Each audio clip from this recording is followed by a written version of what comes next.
All right, everybody, what is going on? Hold on one second here. Hold on. I am super hungry, so I'm going to be breaking a rule, and I'm going to be having a light snack during this stream, which is eggs. Also,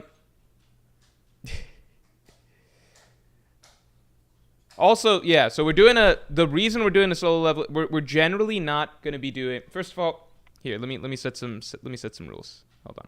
Let me unpin this message, let me remove this message, let me set up a new message, okay? Because I figure most people who are here either, I don't want to spoil the series too much, so I figure there's some people here who have not seen solo leveling at all and just want to come talk One Piece. We can do that too. Some people who've seen the anime, and then some people who've read the manhwa. Some of you guys have read the fucking manhwa, the light novels, the epilogue, and Ragnarok. I'm not one of those people. Here we go. Hold on.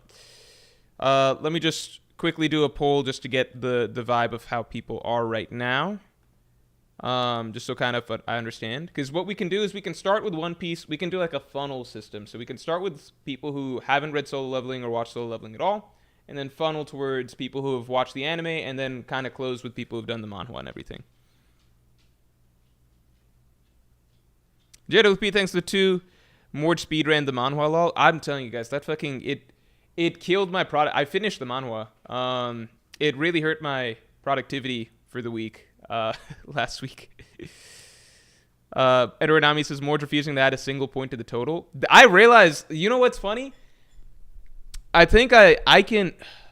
It's sad because it means that I just need hard consequences to avoid to force myself to do better. You know. I just need hard consequences. Because, like, I've been on a streak of... When was the last time you guys got points? It's been a bit, right? It's been a bit. Henchme976 is personal growing, a solid manhwa. So, my partner, she actually got me Omniscient Reader. She bought me the volume for it because she saw how much fun I was having reading solo leveling. So she bought me the volume of that. So I'm probably going to give that a read next. People said that it's good. Savage J says, you finished it so fast, it was peak though, huh? So the big thing I'd say about solo leveling is it is a very exhilarating and fast-paced read. Like, it is a lot of fun to tear through. There is almost no slow points. And it was... Yeah, it was just a lot of fun. I was satisfied reading it from start to finish, or not from start to, from the end of season 2 essentially to the end. I really enjoyed it. It was like, when people say peak, I don't want to go out saying like it's peak in the sense that like it's like some literary masterpiece or something, but it basically delivered on what I wanted as well as it could, while always keeping the plot engaging, while always keeping the world engaging, while always keeping a pace that was fast, great action, great abilities, and the character stuff. I liked the narrative. The way he did narrative structure was very, very good. The way that I think that the character writing, and for the main character at least, was solid. I think it was solid and pretty good from start to finish for what it needed to be, to kind of check off certain things, for it being more than just a straightforward power fantasy, even though that's what it was. But it was better character writing than people kind of suggested to me. And he hit the like, in terms of narrative structure, he hit 2 key beats that, like, in terms of rises, falls, character growth, rise back up, more setup, fall, character growth, conclude themes of the story, conclude with final battle that's fitting, etc. He did all of that well. The ending is controversial, but I have some thoughts on that as well. Because I don't think the ending is... how do I say this? The ending is actually, if I had not known what happens, I think that I got spoiled a little bit on what happens. I don't want to spoil everybody. Let me ask this first. So first, let me ask, how much do you know? Let's get the stream likes up to 50 real quick. I'm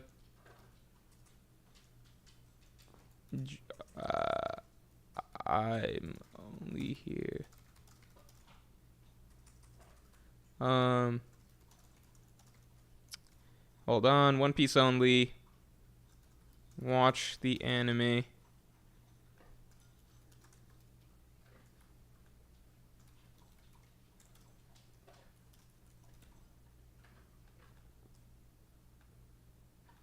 Yeah, let's give 3 options. All right, I'm going to be eating a little bit.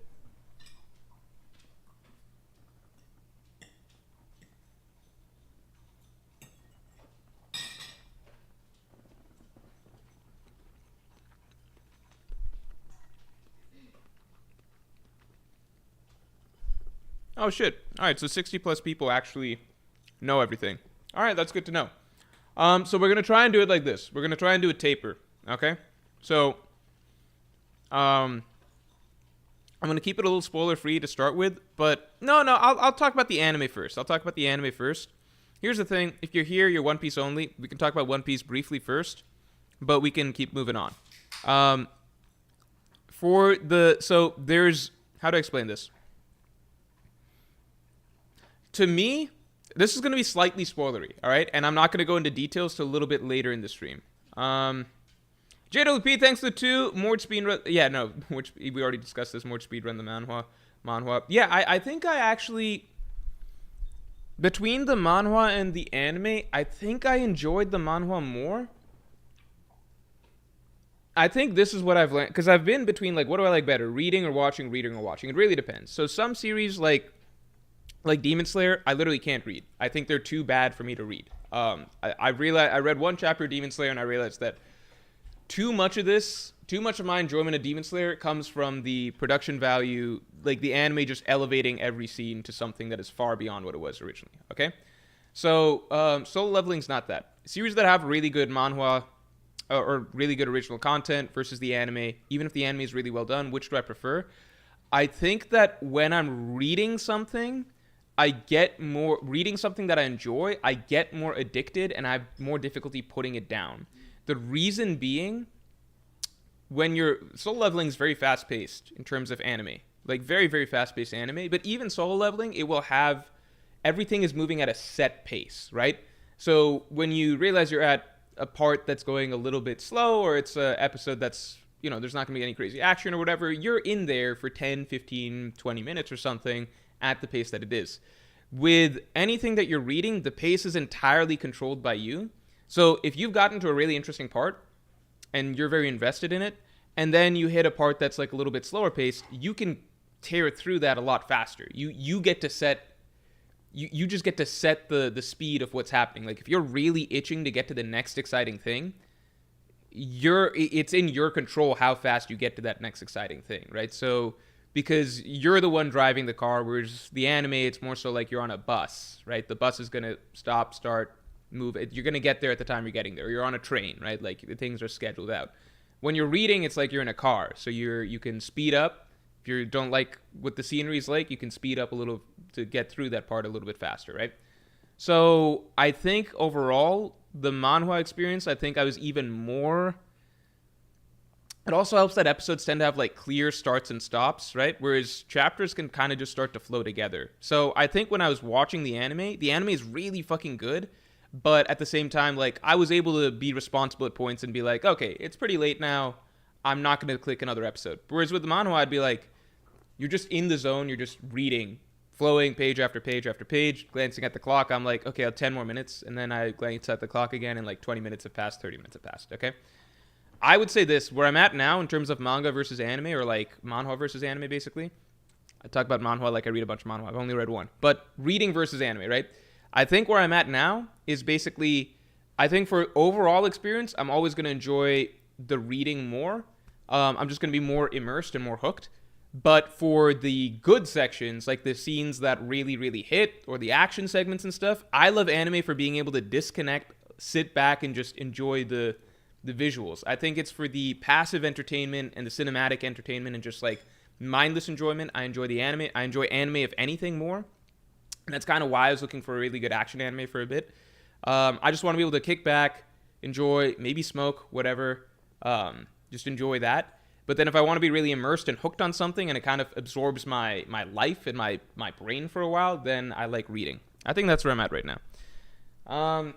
Anyway, so with the ending of here's my thoughts on the ending of Solo Leveling. 1 second.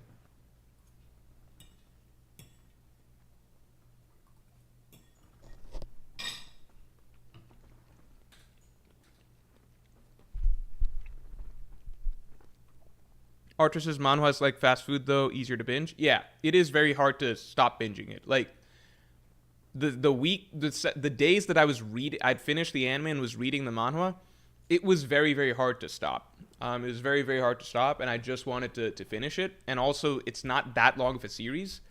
It's really not like this in terms of manhwa chapters. For those of you who don't know, the anime is actually more than halfway through the series, which is kind of crazy. But here's my thoughts on the ending. Okay. Who here has seen JoJo's Part 6? Red watched JoJo's Part 6, Jolene's part. Dane Armstrong asked, who's your favorite Shadow Soldier? Easily, no question, without a doubt, Beru. Beru is my favorite. No question. It's so funny going back to... Because I finished the series, and then I went back to watch the final episode of the anime, because it came out, this Saturday or Sunday? So I finished reading it. Going back, and I'm just like... Man, they made such a fucking big deal. Like, anime watchers don't know. Like, I was so hyped about the fight between Jinwoo and the Ant King when it was coming up. When it happened, it was such a big deal. Everybody was so excited about it. And then you read the manhwa, and it's just like... The Ant King's just like this funny little fucking, like... Ron Weasley-esque side character. Like, sidekick character. I mean, he's just like Robin.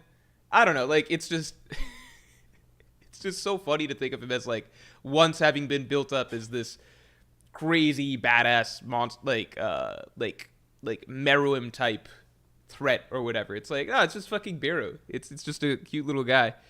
Igris is my second favorite. This is one thing I'll say. What's the guy's name? Bellion? Bellion?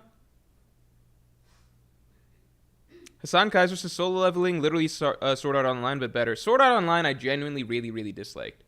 It was good for me for like, it was really cool for a little bit. Like, I thought it was going to get better and better. But then I think after 10 episodes, like after he defeated the blue-eyed demon, the Gleam Eyes demon or whatever, I didn't realize that was the peak. I didn't realize it had peaked. I thought, like, damn, I'm enjoying the show. I hope it keeps getting better. But then it turned into something very, very corny and cheesy episode after episode and just not delivering any of the stuff I actually enjoyed. Spam says he's the Chopper of the series. He's not Chopper. It's just, I think Beerus still continues to remain badass. It's just that, like, other soldiers pass him up. Bellion, the Grand Marshal. Yeah, I think this was one thing I didn't enjoy, which is that... towards the end, I'm getting a little bit into spoilers now. But towards the end, he gets an infusion of Shadow Soldiers that are not originally earned by him. I don't personally like that much, especially that the new leader of his army was this random dude. I get the sense from reading Reddit and everything that Bellion is a popular character. I just personally don't care for that because I'm just like, I enjoyed the journey. To me, all of the Shadow Soldiers represent the journey that our main character has gone through, right? Because on the one hand, Solo Leveling, it is very much solo leveling, right? It's not like One Piece where like Luffy's making friends, adding to his crew, and they're going along, right?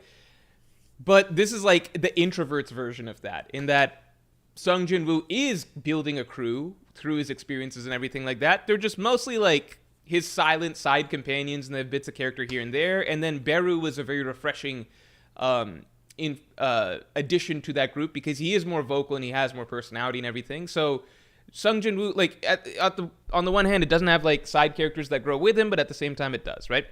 So Bellion is a random dude that's just added, and he's like the new Grand Marshal of the army or whatever.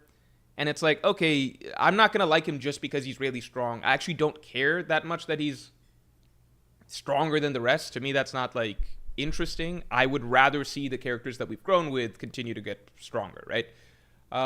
That's basically it. Like, if Beru and Igris were his two side like duo marshals or whatever at the end, I would have been happy with that. I don't dislike Bellion. I just have no personal sort of feelings for him, and I still feel like I would have liked if Beru remained the guy, you know? Spam says, did you read the 20 chapters for the side stories? I tried. I skimmed them a little bit. I didn't get that I think I have read some of them, I'd say. So I'm going to try and get through the rest. I don't think I really cared for them that much. I think I enjoyed seeing a little bit of, like, there was the Titans thing. I think I enjoyed seeing a little bit of, like, him and Cha and their relationship or whatever. But then there were certain other things I just didn't care for. So I might keep going and see where it goes. Ragnarok, I might give a shot. I don't know.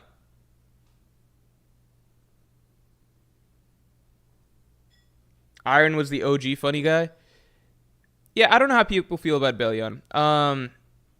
Yeah, Igris and Biru are the two that, like, Igris was always the Shadow Soldier I liked the best until Beru came along, and then now Beru became my favorite, and then Bellion I'm just never gonna feel anything about. JWP, thanks for the 10, man. Me watching Sword Art Online and he leaves the video game halfway through the first season. What the fuck, element? Oh yeah, that was actually what really killed it for me. That was what really hurt it for me. It just broke my sense of immersion in the story. Like, it was like I wanted to be lost in that world, I guess, to some degree.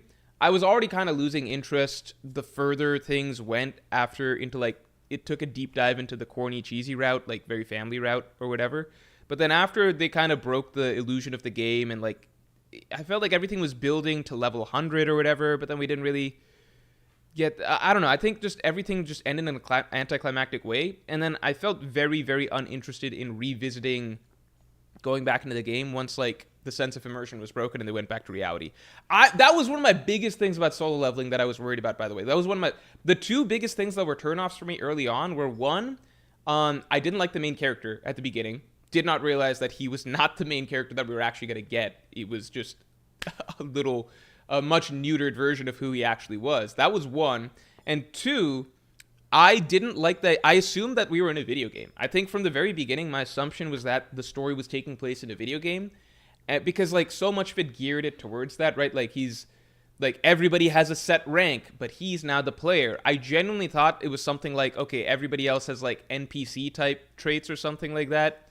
But he is the one person who's gained sentience in the game, or everybody is a player in the game, but he's the only one that's become made aware that he's a player and can now abuse the system and level up while the rest can't.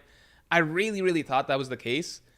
And I had to kind of turn that off in my head for a while just to enjoy the story. It didn't help that, like, at points, like, when he faces off against the ice person, like, the first ice person, the ice elf or whatever, reality glitches for a second. So I'm like, yeah, we're in a game. This is, like, some boss or whatever. But then as we went on, it was like, no, it's not a game. It's just a system that a magician, a mage created or whatever that played into something that would keep him invested in continuing to grow, which is setting things up like a game. So I thought that was so the two things that helped me back for liking the series the most were actually both things that were incorrect. So incorrect assumptions by me. What the fuck? Also, in my opinion, the Igris fight from season 1 was the best fight in the anime. His aura was crazy. Igris's aura was definitely crazy. I would also say that fight was probably the most... It had the most struggle and uphill climb for him. I think it was the one fight where he had the biggest gap between where he was and where his opponent was, and he really had to pull off, like, a more shonen-esque underdog victory. And it just had him on the ropes the hardest and made him dig the deepest. I'd say everything after that, like season 2, they were all, like, the Ice King was, like, a mid-high difficulty fight, I guess, but, like, not something he was ever in deep trouble with. The Tusk, the Orc King, nothing that he was ever in, like, high, like, it wasn't easy, like, not a walk in the park, but he was never in deep danger. I think Barun was the one fight that he was momentarily, like, he had a solid shot of losing and was pretty much even all the way through to the end, or he was even, like, on the back foot a little bit. But it didn't feel like it got that extreme as it did with, Igris. And I think that was my biggest thing with the Ant King fight. So, like, the Ant King fight with Beru, I feel like I went back and read it in the manhwa and I realized that the anime made him, like, struggle even more. I feel like they could have made Beru stronger or given him more of a challenge or something. Like, not like a crazy hard challenge, but something equal to the Demon King. I think that would have been good. Like, nothing crazy, but just, it felt too easy. He didn't really even have to use his Shadow Soldiers for the entire fight. I don't know. But the animation was obviously really good and it was very hype. I don't have criticisms of it. It's just the way it was written. But, you know. Anyway.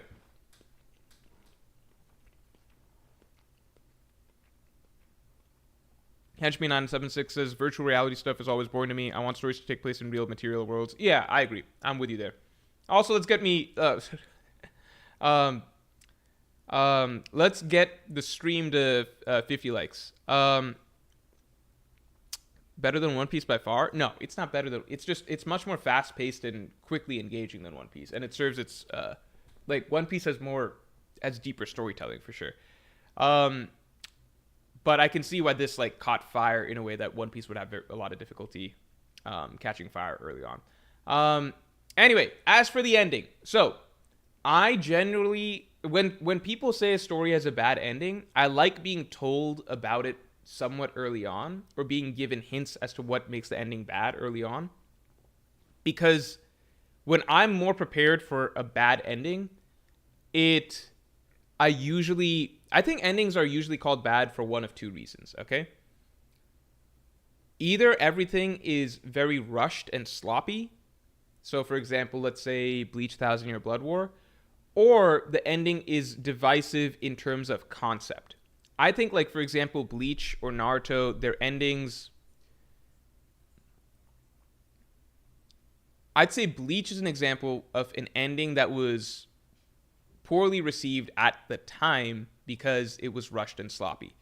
I think that something like JoJo's Part 6 was considered a bad ending, or an ending that a lot of people didn't like, or a polarizing ending for a long time that a lot of people didn't like because of the concept, right? So some spoilers for JoJo's Part 6 here. It ends with the universe being reset. Now, because I went into that knowing that the universe would be reset, I actually was able to enjoy the ending a lot, and it low-key became my favorite ending of any JoJo's part. Because I already was pre-framed knowing that this is going to happen, it kind of ripped that Band-Aid off, and I was able to just enjoy how that concept played out. I feel like it was something similar for me here with Solo Leveling. I think if I was reading it week to week, without any context of what is going to happen, I would have felt bummed out by that ending, because it would have left me with a feeling like, oh shit, so a lot of what we followed didn't matter or whatever, right? But because I was prepped for it, I actually really, really enjoyed the way things played out. I thought that, this is going to get into spoilers for the end, okay? I basically felt like the way that the entire finale played out or whatever, I was worried when I heard that things get reset, right, for the ending of Solo Leveling. I was worried that when I heard that it's going to be something like he can't win the final fight or something like that, or shit gets too out of hand or something, or it turns out that he was always the only solution to saving the world was always to turn back time or something, and we don't get a satisfying finale. He just has to break the system and turn back time or something like that.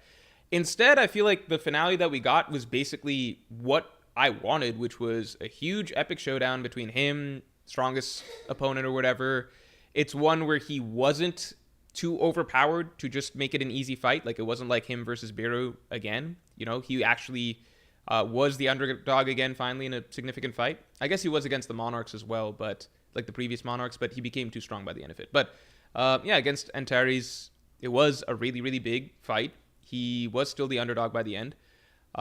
It wasn't some easy overpowered victory or whatever. He did have to use strategy. I liked all those elements, and I felt like at the conclusion of it, I felt like, okay, I enjoyed that battle. I enjoyed all the things, like him summoning death into the world, turning into death armor, doing all that crazy high, super crazy special effects battle stuff or whatever. I enjoyed all that. The anime is going to do that in an amazing way. Got a victory that felt earned to me. He did everything right. I liked that it didn't feel like the turning back time thing was a necessity. It was something that was his choice, right? He didn't need to do that. He could have just been like, okay, so I won, the Earth is saved. You could just move on from there. There was no need to turn back time, but he made a choice which was for the betterment of the world rather than for himself. And I just enjoyed that. I enjoyed that. And I played to a lot of the themes aren't like an excuse for every writing choice or whatever, but that was something that made a lot of sense in terms of what the story was writing for his character arc, and it would actually mattered in general. I think it was something that it was like foreshadowed heavily throughout the story.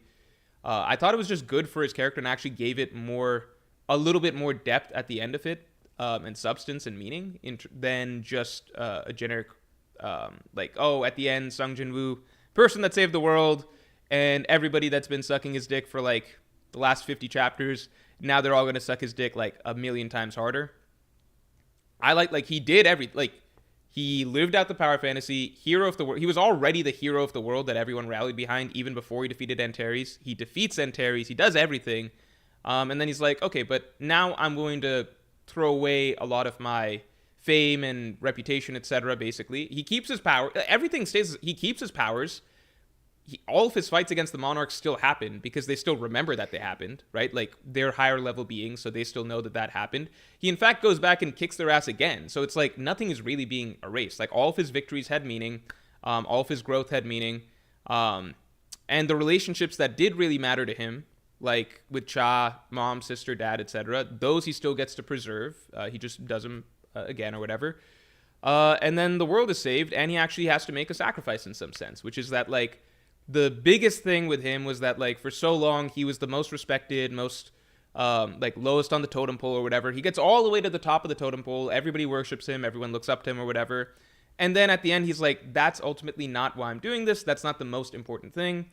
At the end of the day, it does matter more that, you know, lives are saved, etc. So he discards that. He discards the thing that basically, like, I think a lot of the reason people don't like it is because it's jarring, like it's coming out of nowhere a little bit. So I agree with that. But then two, it's also because we've been reading for the power fantasy aspect of it. So it's kind of like, well, now he's throwing away this whole whatever. I've seen some people say that, oh, well, this like ruins all the relationships and stuff he'd made. He hadn't made that many deep relationships. That wasn't a thing. That wasn't part. Like, the deep relationships that he'd made were with the fucking chairman, I guess, who died. So that's not something that's being lost because that person died. The other SRAC hunters he didn't have a deep relationship with. He didn't change most people in general. So there's not anything that's really being lost. He didn't change, like he didn't have that much of a, like, solo leveling was never about that as much, right? The only relationships that actually somewhat mattered were with Cha, mom, sister, and I guess dad or whatever. Those are the only ones that were deeper than surface level. And those are ones that he gets to maintain and actually grow in a more healthy way with the reset universe. So it's not like fucking One Piece where, like, if Luffy turned back time and be like, oh my god, all those relationships and everything like that he made over time, it's like, he didn't fucking make, his closest fucking friends were his shadow soldiers, and he keeps all of those, basically. So I don't think anything's really lost there. I think it, like, to me, it gives everything, because it gives, like, if you need to see everybody in the world looking up to Sung Jin-woo and sucking his dick for saving everybody, that's already happened for like 200 straight chapters. So it's kind of like, how much more dick sucking do you need? Do we really need everybody to know that he defeated Antares or whatever? Like, they've already praised him to high hell. Like, he's already been like that dude that everybody looks up to for so long. Like, they watched him defeat all the monarchs. They watched him save Tokyo, beat up Thomas Andre, the strongest hunter, whatever. Like, everybody in the world literally rallied behind Sung Jin-woo for the final war in the first place. Like, he already got as much attention and fame. Like, we already got to live out that part of it. So at the end, did he still get to win in a final epic battle? Yes, that happens.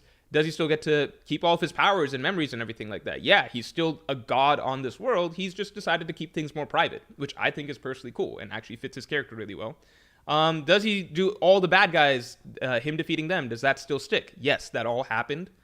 Because they're higher level beings, so they're outside the reset of time or whatever, and he defeats them again, in fact, because it's that easy for him at that point. Does he maintain the relationships that actually mattered? Yes, and he does so in an actually more natural, healthy, probably deeper way. That's all good. Like, I like that. I actually almost like the idea of him being this all-powerful being, having done all this, accomplished all this, etc., saved the world, and decides to be a bit more private with it and just, kick back and basically enjoy life with having cleaned up the whole world or whatever. I enjoy that. I think if I hadn't known that the reset was coming, then I would have felt jarred by it.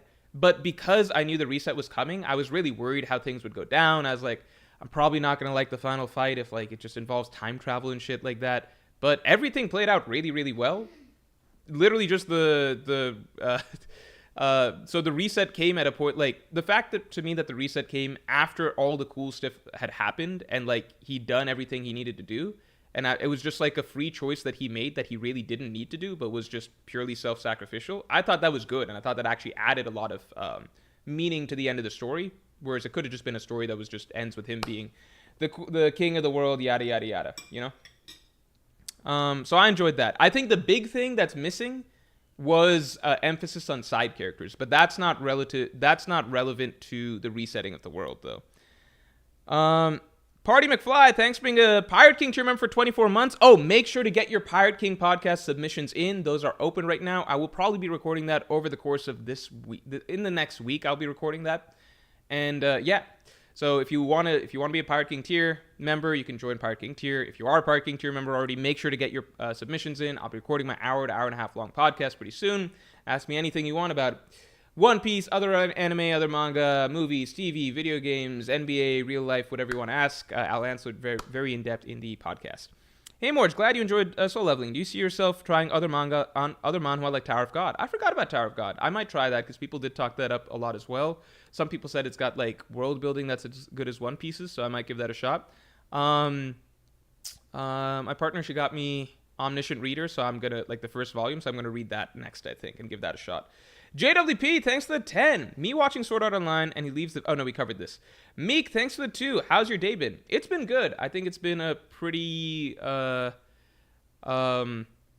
relaxing day, I think, so far. Not relaxing, but I think, like, not a crazy busy day so far, so it feels good. I didn't get time to eat, though, so I'm still doing that right now, actually. Hold on.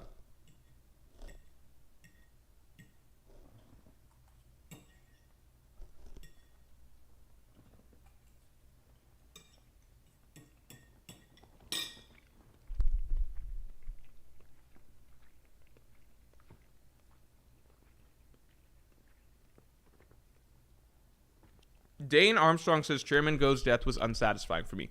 I agree too, because I didn't give a shit. It wasn't even unsatisfying. I think there was no way that it could have been done that would have made me give a shit, because I think ultimately I just don't come to Solo Leveling for that. It is not a series that's probably at any point going to make me feel anything deeply emotional, because it just doesn't write the characters in that way that I would give that much of a shit. I think killing the chairman was probably the best shot at doing something like that. Maybe if his sister was killed in front of him or something, I think that could have made for a particularly dramatic scene. But I think the way Solo Leveling is written is, in the first place, it's not supposed to make you ever feel that down about anything. So a death was basically something to just add a sense of, like, some tension, some extra oomph to the main character's drive, get you a bit more invested. But it's not going to be like One Piece where, like, a death really makes you cry or tear up or something like that. So it is what it is. It's not one of the series' strengths. I view it as a series that basically perfected, to me, just telling an action-oriented story at in a way that doesn't sacrifice good plot structure, writing, setting of stakes, like decent character motivations, all of that stuff.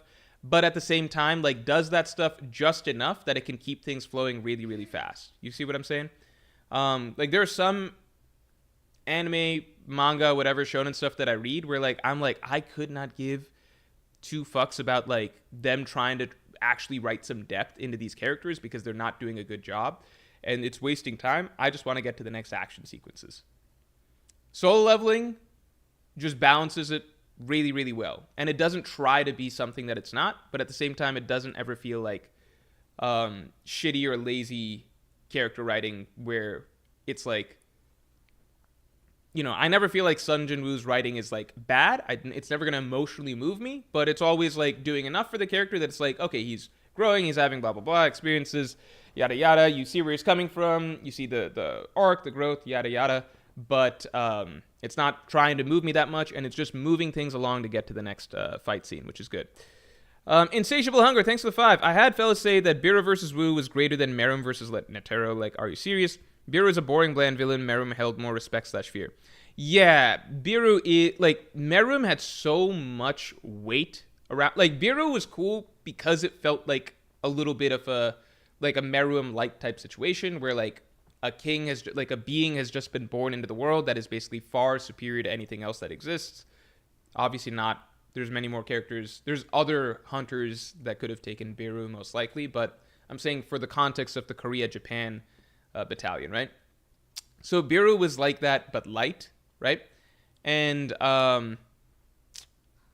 Beru, what do you call? Like Meruem just had there was so much more buildup and weight to what Meruem could do in general, right? Like there was just so much more buildup to actually trying to fight Meruem, all that. As for the actual fight, if they're talking about animation, I could see that. I think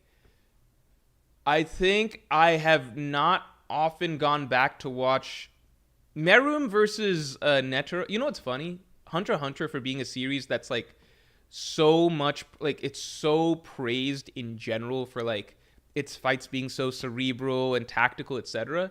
It's ironic that its most celebrated fight is essentially just a Dragon Ball Z fight. It is a fight that turns into pure flowing action between two very, very powerful, overpowered characters who are basically just going at it in fisticuffs. That's basically it. There is technically... So what's funny is that there is supposedly strategy going on, but the strategy is never actually present in the pages. The strategy is like Meruem thinking to himself like, oh, fighting him, it's just like playing... This is crazy. I can't believe I forgot the game. Is it Gungi? It's just like playing the board game or whatever. I have to find openings or whatever. But there's no actual strategy that's taking place in the fight. It's just taking place in Meruem's head. We're not actually privy to how he's viewing every move and all the adjustments and everything like that. We're just told that both fighters are using strategy, right? But the fight itself, the way it plays out, is pure Dragon Ball Z. So I think that's funny. I think the other fight that came later, I think that is yet to be adapted in the anime, that's much longer. I think that's like the peak Hunter x Hunter fight with Hunter x Hunter's style of writing. You guys know, I'll just say the Hisoka fight, right? That's probably like the true distillation of Hunter x Hunter's style of fights or whatever, probably written to its best. But the most dramatic and most powerful fight in Hunter x Hunter that we have so far, at least in the anime, is just a more straightforward, just fisticuffs fight. So it kind of makes you think, like, for all the talk about how smart Hunter x Hunter is, like, maybe sometimes if something ain't broke, don't fix it, you know? Like, at the end of the day, this Dragon Ball Z fight is their best fight that they got, you know? Anyway, in terms of animation, if your friend thinks that, like, Sung Jin-woo versus Biru is a better fight than Netero versus Meruem, maybe that's the case. I'd have to go watch them side by side. I think that's totally possible. But Meruem versus Netero is a really cool fight just because of the amount of buildup and weight and significance it had in terms of like the actual stakes and everything like that. Sung Jin-woo versus Beru, you knew from like the very get-go. Like I think a couple hits in, you just knew that this is gonna be a Sung Jin-woo like showcase basically. Yeah, I think I don't think anybody's ever going to be arguing that Solo Leveling's that deep compared to other series, or it has like that level of I don't know, like depth or significance to any single one of its fights. Maybe the final fight versus Antares, depending on the anime, how the anime builds it up a lot. Yeah, Rainio, of course, says he copied Nameless King with Igris. Wait. He copied Nameless King with Igris/Egret so blatantly it's crazy. I thought that for all the glaze he gets, he copies a bit much. Yeah, he copies pretty blatantly. But I actually thought that... Did people talk about this? I thought Baron was a clear copy of Nameless King. With the way Baron came in, it was just so... Like, anyone that's played Dark Souls 3, it was exactly like this king... Like, the land is desolate and empty. A king flies in on a wyvern with... The weapons are practically the same, like a giant blade-type weapon with lightning. It just feels almost like like, it's the same exact entrance. Like, flying in on a wyvern, wielding a lightning sort of spear-type weapon or whatever, or blade-type weapon. And he looks kind of demonic. It felt exactly the same, and no dialogue, no talking or anything like that. And it's like... this monarch or whatever, demon monarch or Nameless King, like I just thought that it was straight out of Dark Souls 3, so I actually enjoyed that. I thought that was the reference. I didn't think Igris was like Nameless King, although he did get a lightning sword later on. Egress was Sir Alon from Dark Souls 2. Yeah, yeah, yeah.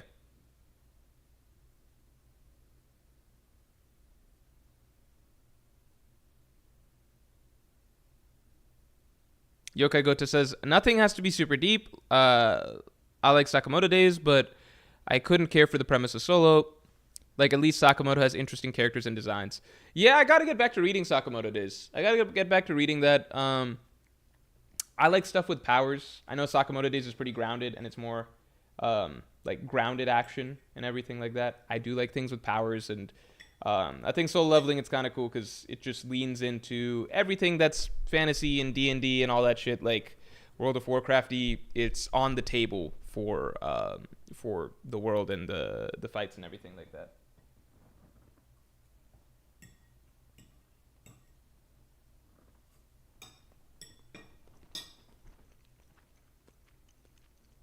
Jordan Vance says, hold on. The wait for season 3 of One Punch Man just killed it for me. Yeah, people have compared this to One Punch Man. Okay, so I hear that the wait for season 3 of Solo Leveling is going to be a bit because season 1 and 2 were made together. So that's why we got them relatively fast back to back. Wait for One Punch Man season 3 did kill it. The Monster Hunter Association, the Monster Association arc is that will be a phenomenal arc animated as long as they do justice for it, because it's also a really good flow of just fights after fights after fights. People have talked about Solo Leveling and One Punch Man in comparison. I personally, if you want like a power fantasy type thing, One Punch Man, it's more gag based, so it's tricky because like Saitama really can't have serious fights almost ever. Even if he does, it's like him holding back. I think I like the Sung Jin Woo angle a little bit better. Because the thing with One Punch Man is it slowly becomes not a gag manga. It instead becomes a series that actually seems to take itself very seriously in terms of its ranks and its power levels and like its scaling and all that stuff. It actually takes the story very, very seriously, except for Saitama himself. So then it's kind of tricky because it's like, when the series is taking itself and its stakes pretty seriously and like all of the scaling and ranks, etc., and then you just have a character that can resolve everything very easily, it's a tricky, like, I would rather almost just like stick to keeping everything a joke.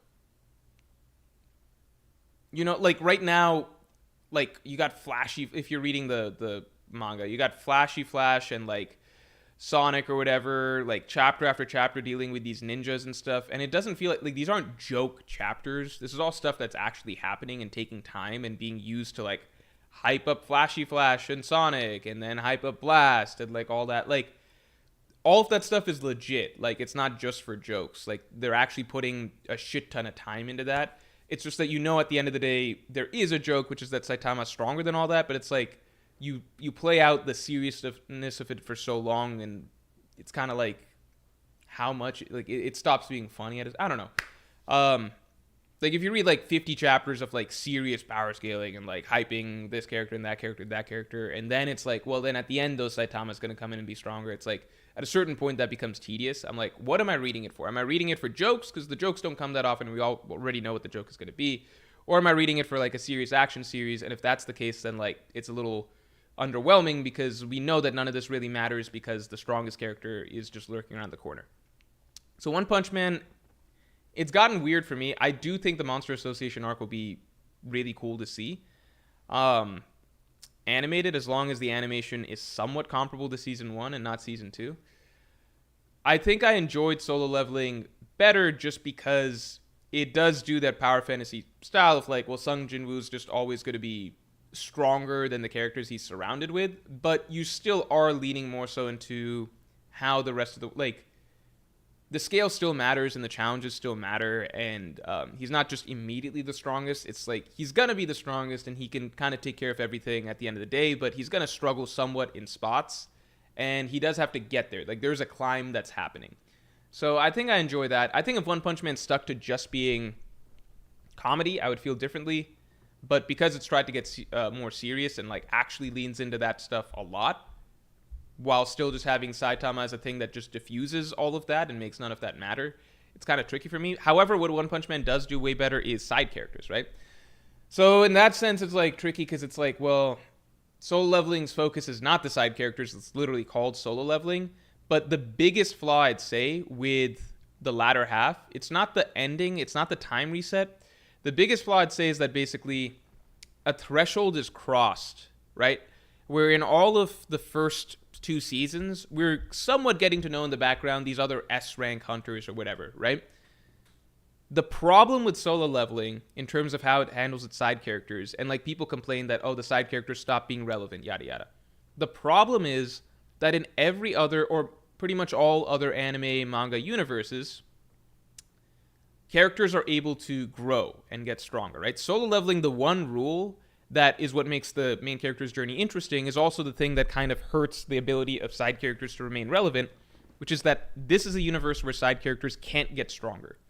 So the Jeju Island raid represents a point where a threshold is crossed, where from here on, because Sung Jin-woo is the only character that can keep getting stronger, there's not really much, like the side characters that we've had around for so long, like Cha, Choi, the white-haired dude, or the red-haired dude who turns into a white-haired animal or whatever, like all those characters, they can't really be relevant going forward much because they can't get stronger, right? So they can't keep up with the pace. They don't even have to be as strong as Sung Jin-woo. The problem is that, like, he keeps going up exponentially, and they can't keep up at all. Like, they have no... They can't...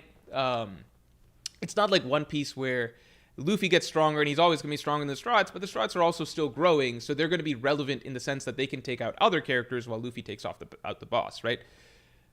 Because Sung Jin-woo keeps going up exponentially and everybody else is set, his threats are going to keep going up exponentially, but it would be the same as if, like, Luffy keeps going up and up to, like, take on Doflamingo, and then Katakuri, and then Kaido, and then Imu, and all that stuff.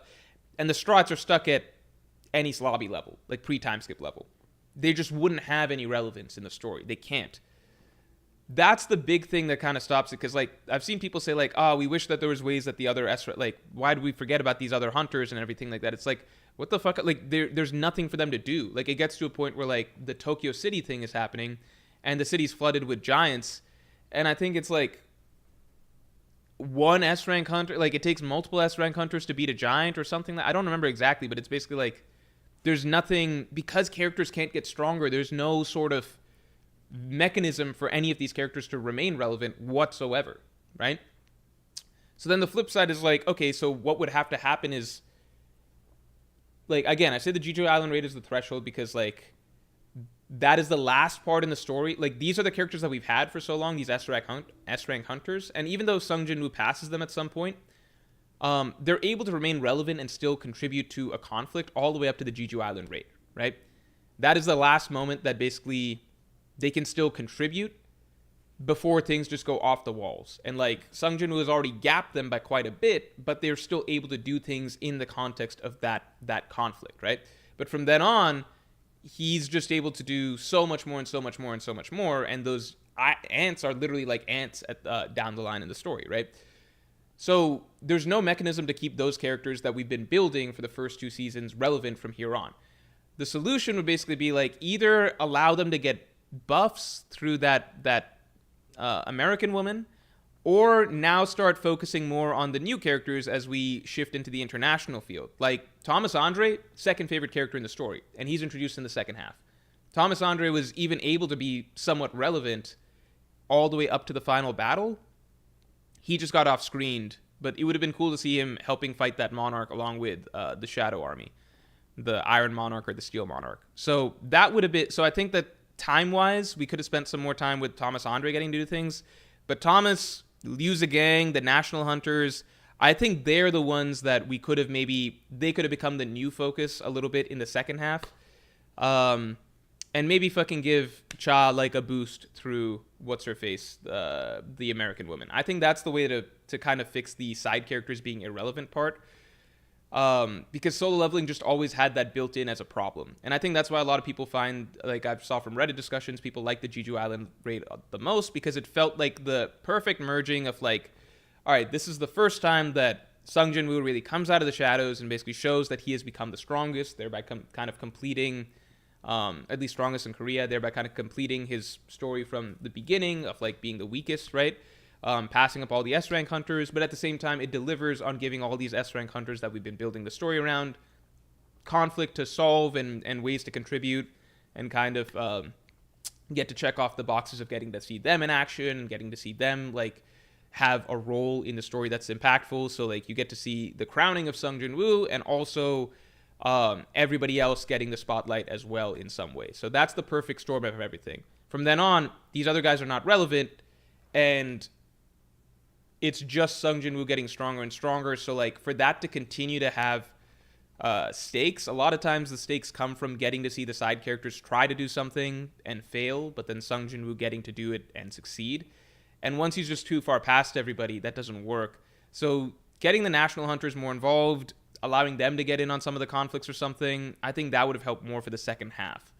I think that's also why a lot of people say that the final battle with Antares was too short and it went by too quick. Because, oh shit, hold on. Am I good? Yeah, I think a lot of people, like, I think the final battle with Antares, like, it is a very short amount of chapters, and I thought about that, because I read the actual fight. The fight itself is, it's several chapters. It's longer than Sung Jin Woo versus Biru. The fight itself is several chapters.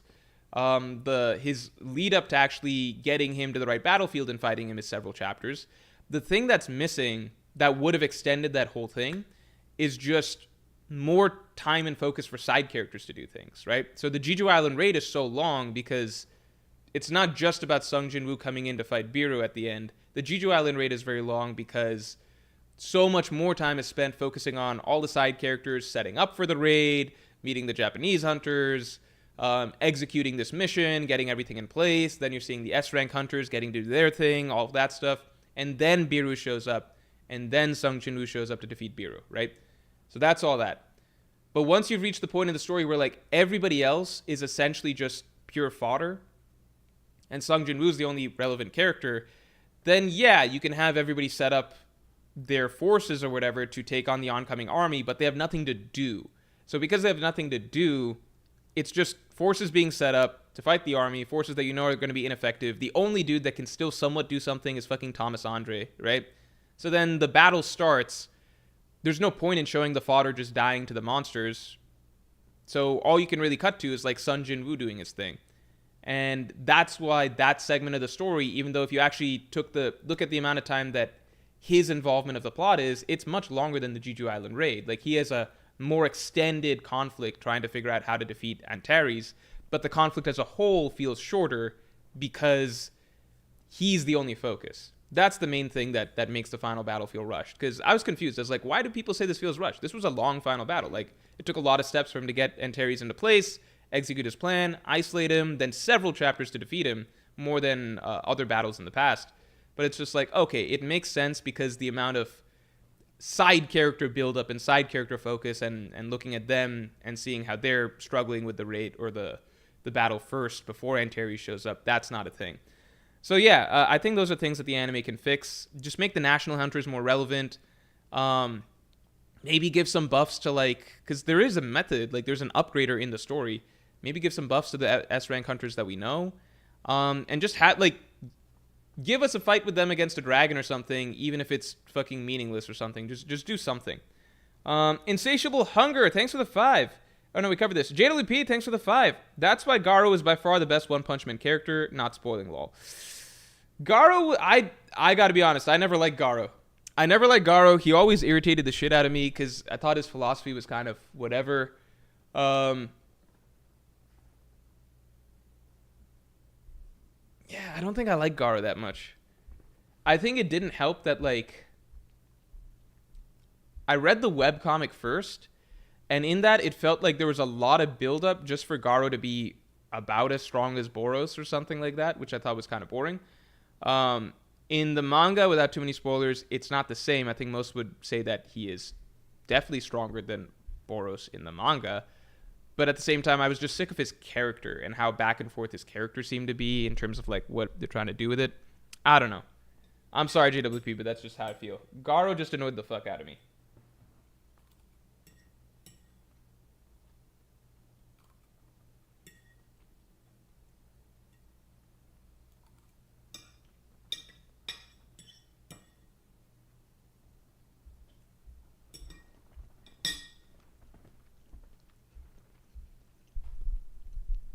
Terabyte 1600 says the story sure lived up to the solo part. Lol.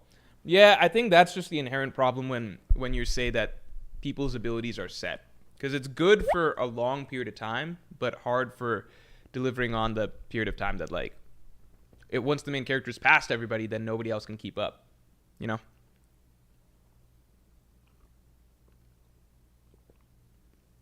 Spam says the S ranks should have faced a dragon akin to Kamish. Yeah, I think that would have been good. Something like that. It's just like when there's like hundreds of dragons or thousands of dragons or whatever coming, it's like, then how much does it even matter that they're defeating one?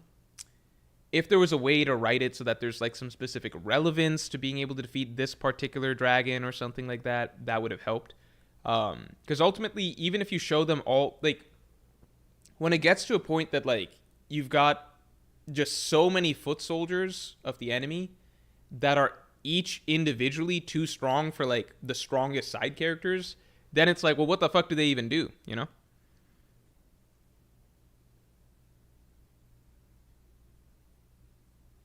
Hassan Kaiser says in the webcomic Garo is greater than Boros. I always viewed that as like a point of contention, because some people would say that Garo was better in physical stats, but Boros had his big destructive energy cannon and everything like that. So I don't know if that's what do you call? I don't know where people fall on that. Yokai Gota says Invincible comic is genuinely amazing. Okay, so let me just say this. When I was watching Invincible season 3, I think Invincible has a similar issue in that I really don't give a fuck about, not a similar issue, it's the opposite, where Invincible spends so much time on its side characters. I think most of them do not have that interesting storylines, and the bigger problem is that they're really not relevant at all. None of these characters are doing jack shit to a Viltrumite. It doesn't matter. Eve is the only one that matters, and like, yeah, cool, she got to see, like, you want to focus on stuff between Invincible, Eve, whatever, that's cool, but like, the majority of the Invincible side characters, it's like, dude, like, what? Why should I give a fuck about Duplicate? Why should I give a fuck about Duplicate? Does she have some amazing writing behind her? No. There's just attempts to write stories behind them, but nothing that makes them that interesting of characters. I think that was the big thing that really hit me with Solo Leveling. So, like, I powered through Invincible Season 3, and I was like, there's so many times in Invincible that, like, shit just drags and drags because it tries to do something that I think it's really hit or miss on, which is, like, it tries to write really meaningful or even subversive character writing in this world of superheroes and stuff like that. And it's, at the end of the day, it's just like, honestly, this show's main strength is the exciting plot with what's going on with the Viltrum Empire and giving us action related to that.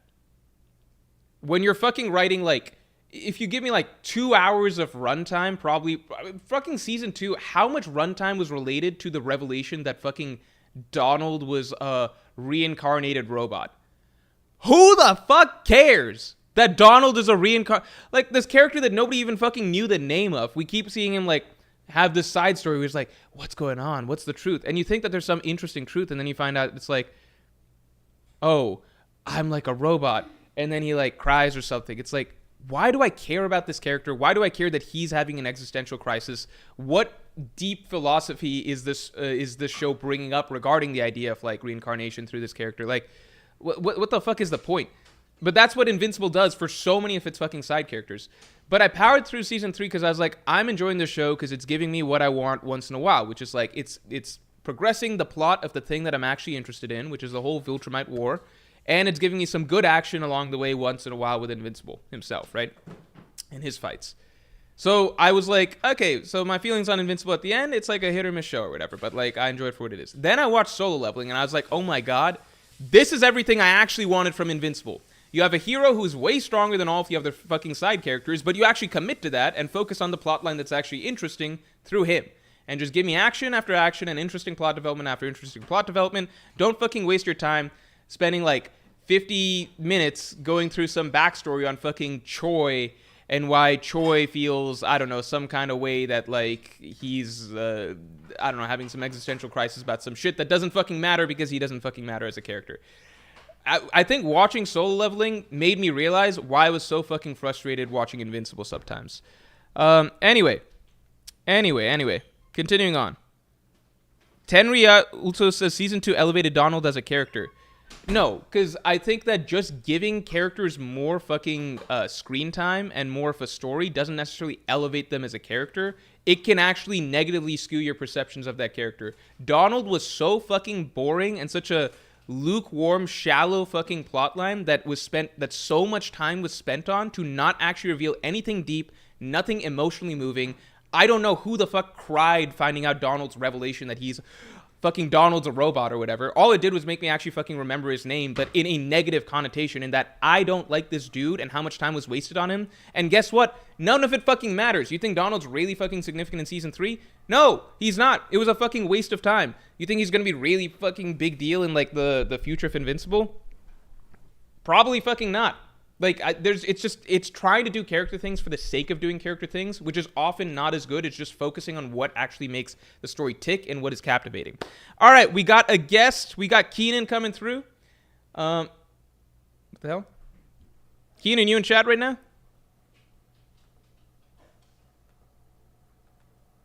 Hold on. Valid meeting ID. We might have a guest or not. Something's going on with the... Hold on.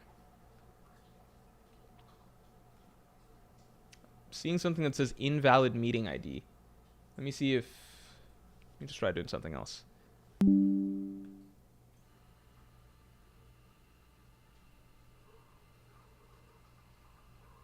Keenan, are you in chat?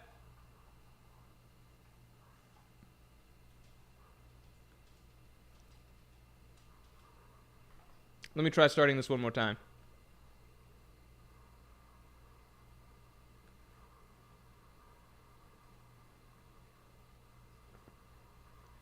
Tenrya says, bro, how can you not feel anything after Donald saved Rick from suicide?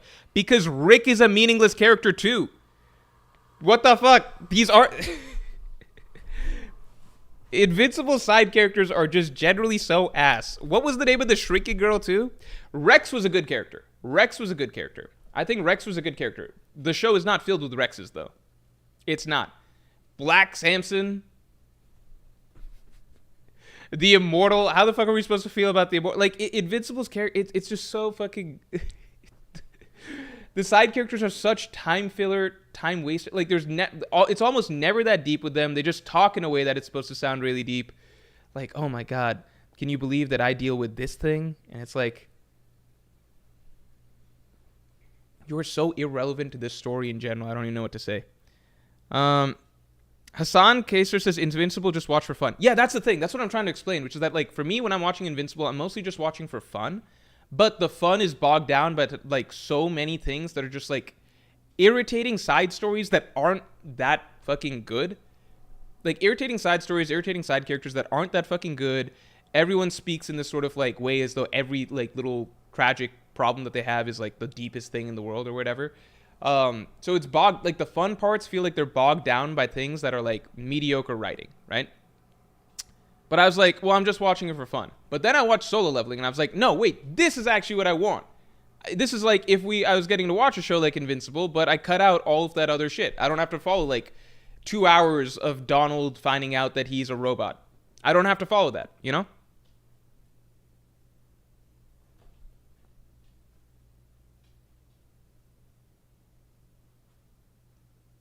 By the way, I don't think that Invincible... I'm not trying to actually... I think Invincible's writing is really strong for the parts that people are drawn to it for. Like, Mark's growth, I think... like, the core components of it. Like, Mark Cecil, Omni-Man. Like, the writing around those characters. Even Debbie, how evil... Like, the core parts of Invincible are strong. Like, Invincible Season 1 was a really strong concept. Season 3 is continuing down some interesting concepts, right? It's all this other shit that is all, like, it's both irrelevant to the plot. it's not really relevant to the core characters either. Like, Donald's storyline is not really relevant to the core characters. Fucking Duplicate's storyline is not really relevant to the core characters. Like, like a lot of this other stuff, it's not relevant to the core characters, not relevant to the core plot, not relevant to the exciting elements of the plot, which is the like upcoming Viltrumite invasion. That's what frustrates me about it. Anyway.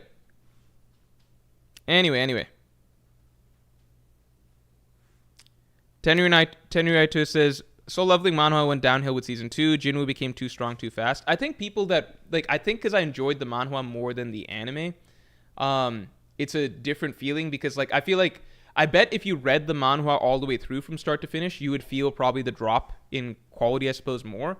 But because I'm going from, like, one medium to a medium I enjoy more, I don't feel that a drop necessarily, just because I'm switching to a better medium, if that makes sense. But I totally understand the reasons that people feel that, like, the thing is that I think that, okay, how do I say this?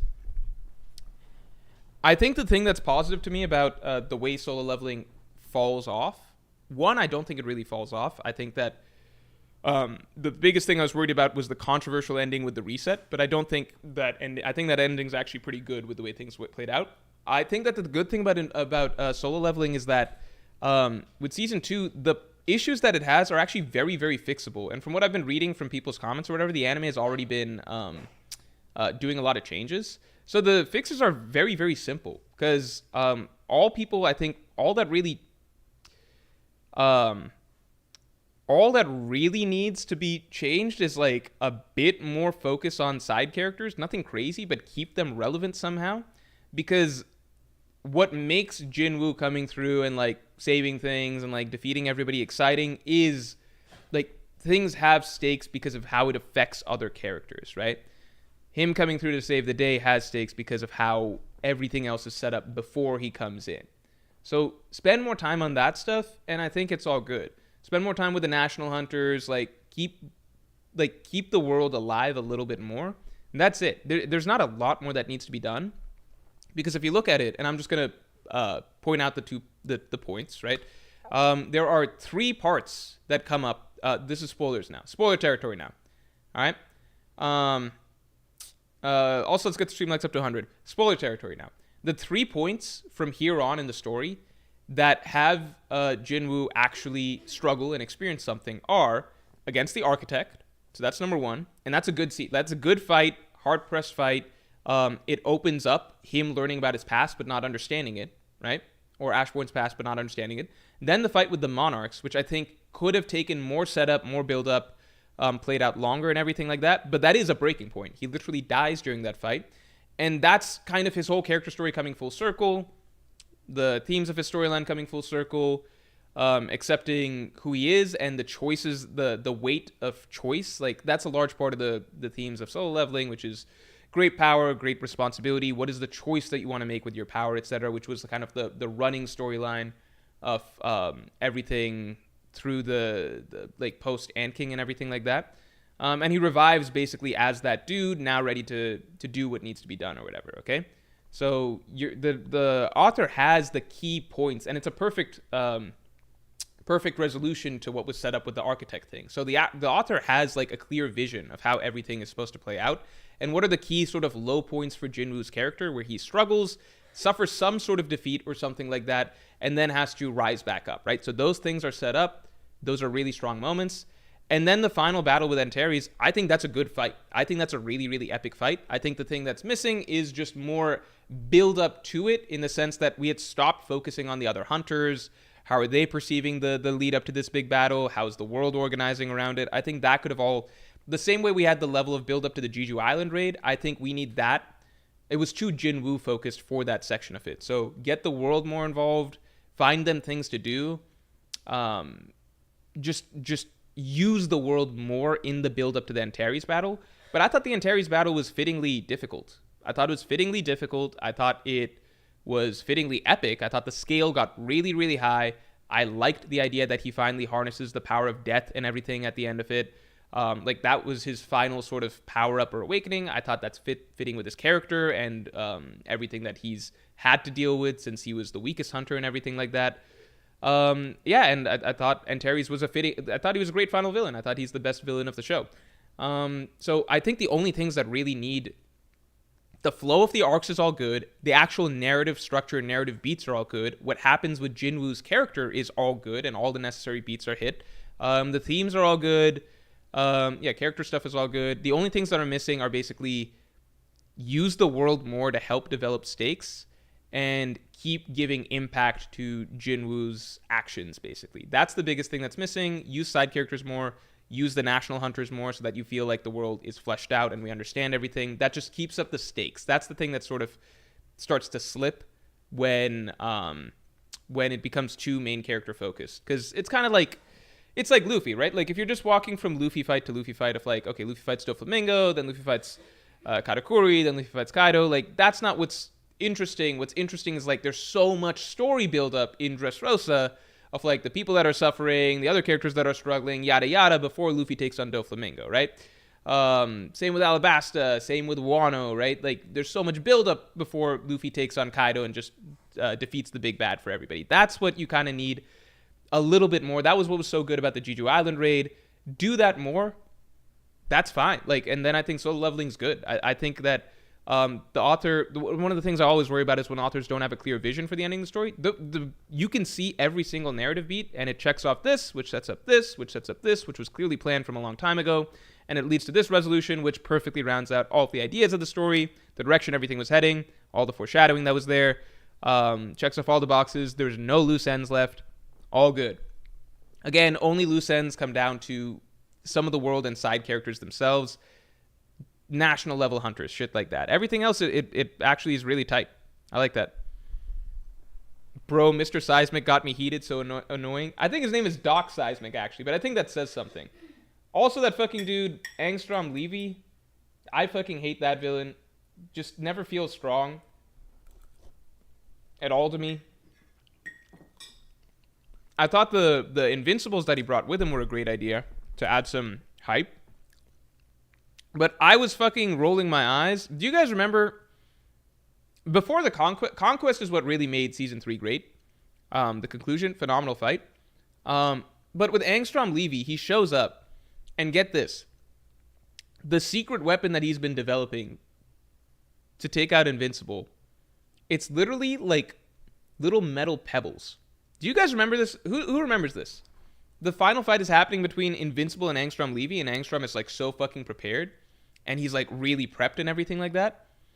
And he creates a portal, and he starts shooting out these little fucking, like little fucking pebbles, little rock ping pong balls or whatever. He just starts shooting them out at Invincible, and Invincible's like, not a single one is hurting them. Like, it's just like a whole shit ton it's like a stream of pebbles that's hitting him. And it's all bouncing off of him. And he's like, this is pushing me back or something. And it like kind of hurts. It seems like it hurts like a BB gun would hurt or something like that. And then you get like 2 minutes of Invincible like just pushing through this stream of pebbles towards Angstrom Levy. And it's like, dude, we waited a whole fucking season of like you plotting and planning for you to come back with pebbles. And big fucking spoilers, the pebbles don't work. He gets through the stream of pebbles and grabs Angstrom. Like, I've never seen something so lame for such a climactic showdown in a show, ever. Like, you would think that if he came back with, like, lasers, like a stream of lasers, or like a super laser gun that he's shooting at Invincible, and it's, like, fucking frying Invincible, but he has to plow through and walk over there to grab him or something. Or something with the fucking cutting abilities, like metal things that are so sharp that it's somehow able to cut his skin, and, like, Invincible's having to plow through a bunch of razor blades. It's literally like pebbles. I was mind blown. I was like, why is he shooting like ping pong balls at him? Why is this? Wouldn't it be better to make one giant big one and shoot it at him or something? Like, it looks so fucking lame just watching Invincible like plow through a stream of little ping pong balls, like rock ping pong balls that are being shot at him.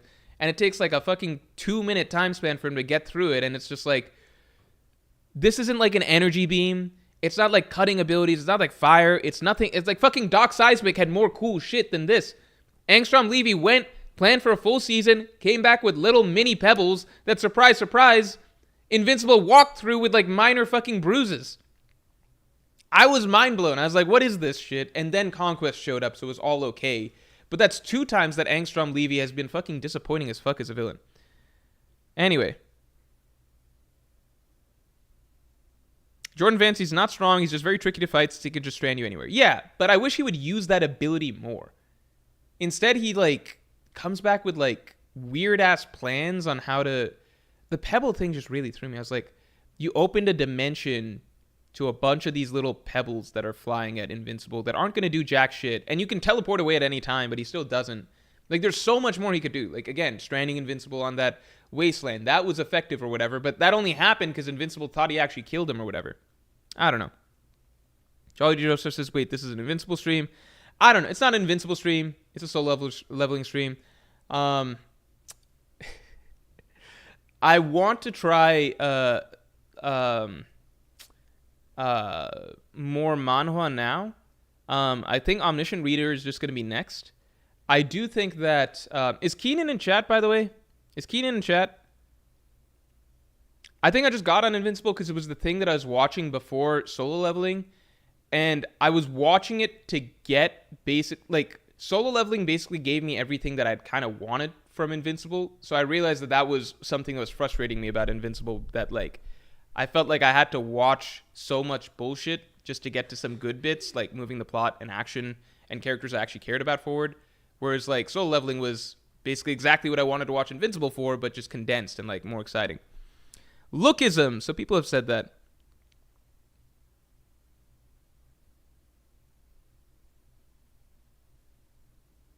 Jordan Vance says, also, Angstrom could have won by just stranding him in a place with no oxygen. Yeah, man. I don't think he's as smart as, like, his giant head seems to suggest.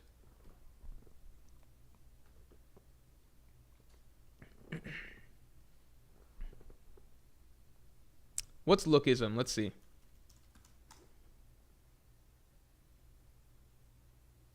I want a new anime to watch, too.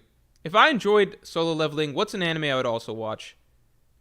Or watch and enjoy? Do you guys have suggestions? I feel like people have said Sakamoto Days is not quite it. I feel like Sakamoto Days is not quite it. What is lookism? At least the anime is not quite it. Let me tell you guys what I got. Here's what I got. So next anime for me to watch that I got on deck is... How do I see this? How do I see this? What the fuck? All right, everybody, listen up. Please give me some tips. Okay?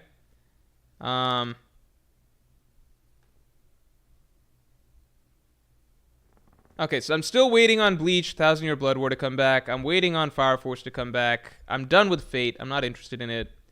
Is ReZero good? Is ReZero gonna have some good action? Oh, fuck. I fucking forgot about this show. What is this show called again? The show is Legend of the Galactic Heroes. I fucking forgot about that show. That show is beautiful. I should go back and watch that. Demon Slayer, I'm waiting on the movies. Made in Abyss, I don't care for. Solo Leveling, I watched.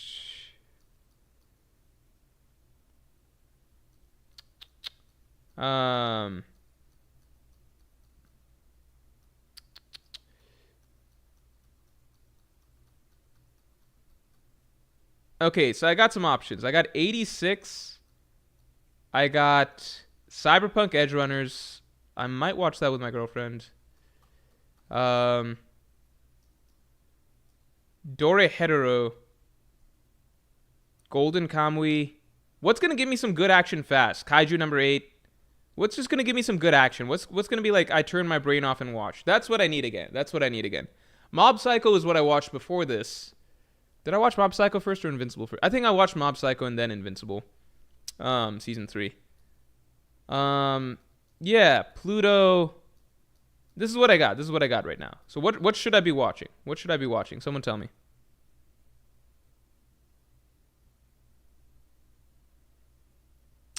Tell me you've seen Gurren Lagann, Morj. I should watch Gurren Lagann. Someone was just recommending it to me, literally 2 days ago, like in real life. The thing with Gurren Lagann that threw me is that I watched the... how do I say?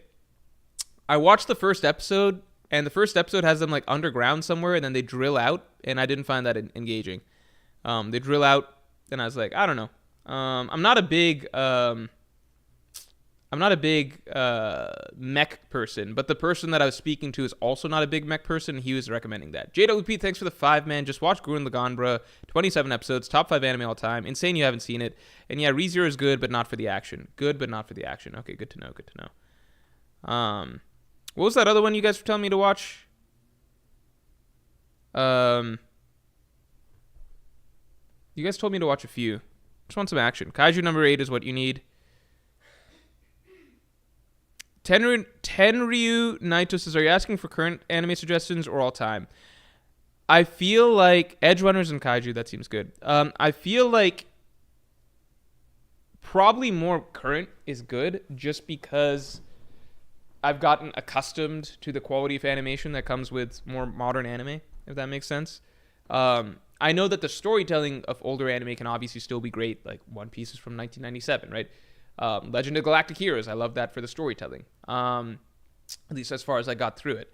But right now I am feeling more so mindless action. So for that, I'm going to lean towards just modern animation quality that makes me go, whoa, oh shit, that's crazy, stuff like that. Trigun.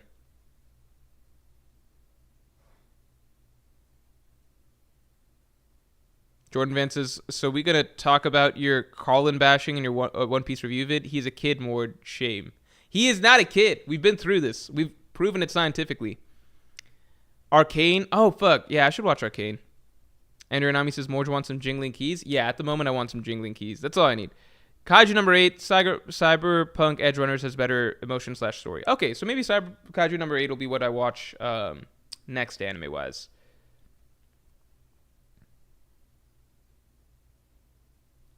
Bro, just rewatched Jujutsu Kaisen Season 2, says Hadron Gibson.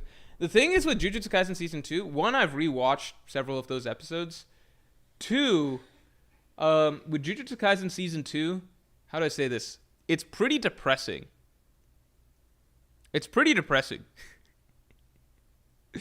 So because it's a little... This is so stupid, but like, because Solo Leveling was generally positive all the way through, it just felt fun to watch all the way through, you know? Castlevania, I don't like the voice acting for Castlevania. I've seen all Season 1 for Castlevania, and then I've watched other clips. I don't find the voice acting good. It just feels fake to me, or it feels like voice actors. It feels like... I just don't like the voice acting for it. That's all I can say. I thought the action was good. That should tell you a little bit about how much I don't like the voice acting. I didn't like the voice acting. I didn't like the characters. Maybe I didn't like the characters because I didn't like the voice acting. I don't know. I didn't find them endearing. I found Trevor Belmont to be pretty generic. I found the woman who is the duo with him generic. I didn't find their voice acting lines to be compelling. Yeah, and then I skipped ahead and watched the trio of them fight Dracula. I was like, that's cool. And then I watched a lot of clips. I've seen the finale of Castlevania. I've seen the final battle and everything too. Final battle's really cool, but I also was just like, do I want to watch a bunch of story now to get to the final battle? I don't know. I didn't find Castlevania fun. Didn't find the characters fun. I found them generic. Found the voice acting generic, or pretty dull. Yeah. That's my feeling. But the thing is, a lot of people have said Castlevania is good to watch. I just didn't care for it. El Aichi Muhammad, thanks a lot. Read the Boxer. Recently I watched your GARP video. What would you change in the video now that we know about the hunting tournaments? So, no, there's nothing I would change about the video. It's just that, like, you got to understand that there's... So how to explain this? Like, our modern world has a shit ton of flaws, right? Like, there's so many flaws about the United States government, right? There's so many flaws that you could say about, like, our capitalist system, billionaires, distribution of wealth, etc., right? Like, the world has a lot of flaws that are really, really bad. That is a huge jump from there to then being like, well, I'm going to become a terrorist group that's going to start just, like, trying to destroy all of society, right? That's very different. Does that make sense? So we read One Piece from the perspective of like Luffy and the Straw Hats, and we forget that just because we're watching from their perspective and they're good guys, 99% of the rest of the pirates in the world are really fucking bad and do a lot of bad shit. Like, I think people really don't get it. The hunting tournaments that the Celestial Dragons do are very bad. It's no different from what pirates are doing literally constantly all the time. It's just that the Celestial Dragons, it stands out because it's like, well, they're the ruling power, so they're doing that, right? But you fucking read, like, the whole point is that it's complicated, right? You fucking read, like, right before, like, great example, right? The Revolutionary Army comes, they're introduced in chapter, like, 904, for example, right?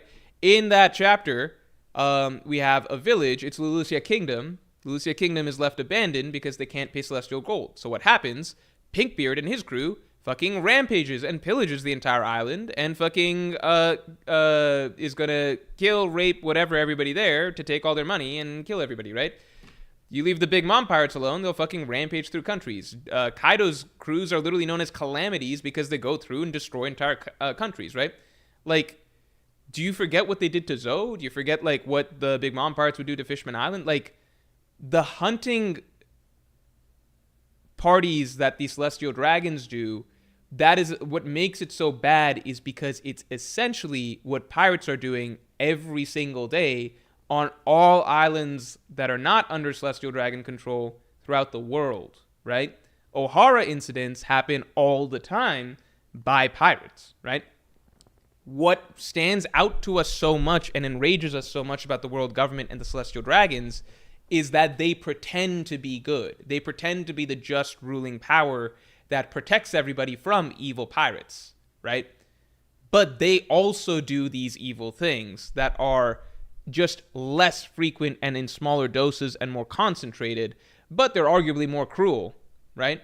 So there's that trade-off. But overall, if you were to say, is the world better right now with the way the Marines and all these countries exist, right, under the Celestial Dragon's thumb, right? Would it be better right now? Or if all of that disappeared and then suddenly the Beast Pirates, the Big Mom Pirates, the Blackbeard Pirates of the world just ran rampant over it? Everyone would fucking die and the world would be a giant wasteland, right?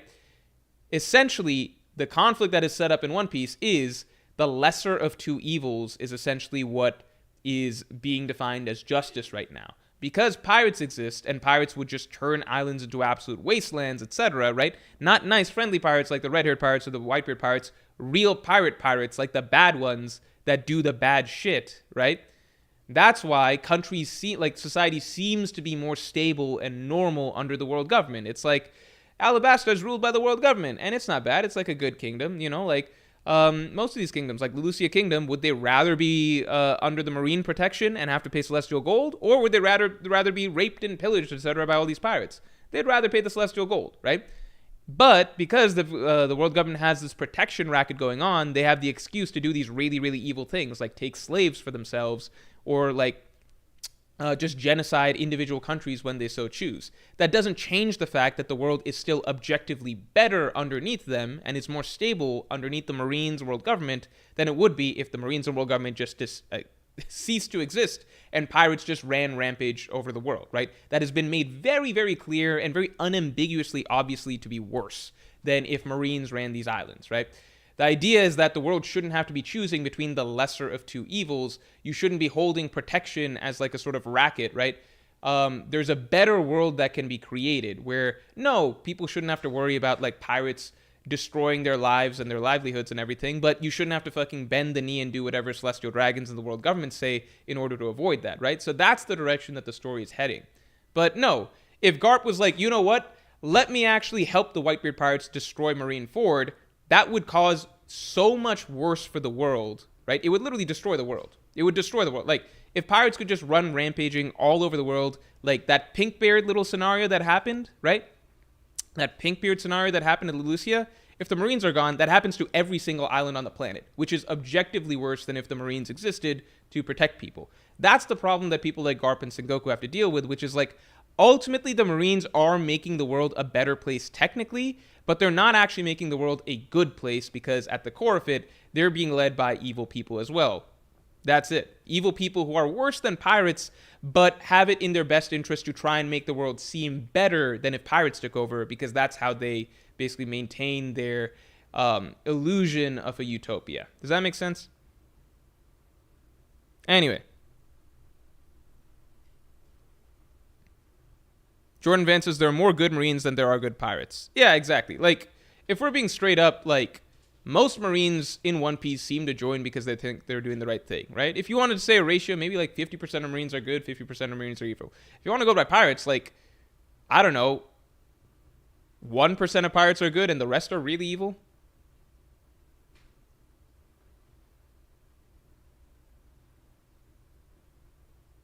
Henchme976, y'all think the revolutionaries commit war crimes sometimes, though? They seem too clean for an insurgency. I don't know what I think that the thing is that Oda tries to relatively do. He likes setting characters into good or bad side. He tries to get at the idea. Like, this is not like a knock or anything. This is just like the simplicity and clarity of communicating ideas. He does generally try to. He's not as much about like trying to get to truly morally gray factions. He does generally try to cast certain groups as good and certain groups as bad. Because the messaging that he's more so communicating is about how narratives can be spun to swap people's perspectives, and misinformation can be spun to swap people's perspectives on who is actually good, who is actually bad. So for him, it's usually easier to tell a clean story by basically being like, the Straw Hats, the Red-Haired Pirates, the Whitebeard Pirates, they are genuinely good. They're genuinely good people, but it's just the nasty world government paints them as evil because the world government is trying to hide its own evil. At the end of the day, the world government is evil, and Whitebeard Pirates are supposed to be good. Red-Haired Pirates are supposed to be good, things like that. Oda does occasionally, on occasion, write in nuance in the sense that it's like, well, Luffy, you like breaking your brother out from Impel Down or whatever, that's actually causing a lot more problems for the world, right? That is something Oda writes in from time to time. But that is maybe the only point in the story that he really addresses that Luffy's not. But, like, that's also more so to address the complexity of the world, which is, like, the Marines do need to exist to a degree. So Oda does like to get at the complexity of the situation, right? Why it's not just all bad that the world government exists and the Marines exist, and why it's such a tricky thing to solve. But at the same time, he does like casting certain groups in positive or negative lights straight up without too much ambiguity, because he wants to get at basically like, he wants to get at more so the truth and how the truth is often obscured or obfuscated or spun by others to present themselves as better when the actual good people are spun as bad.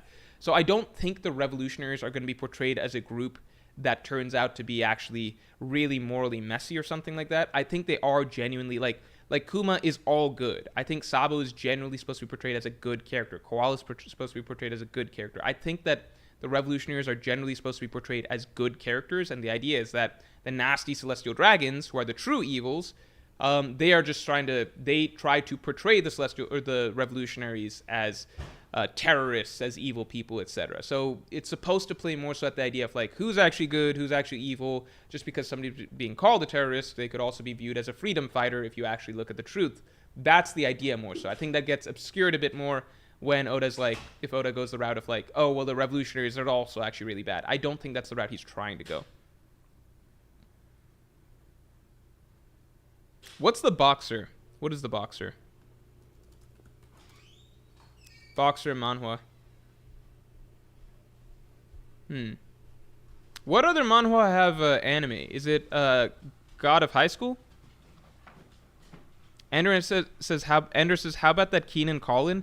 Keenan, if you're in chat right now, please let me know. For some reason, the meeting's not loading up. It says invalid meeting ID. So I don't know if that's on your end or not your end. Hold on.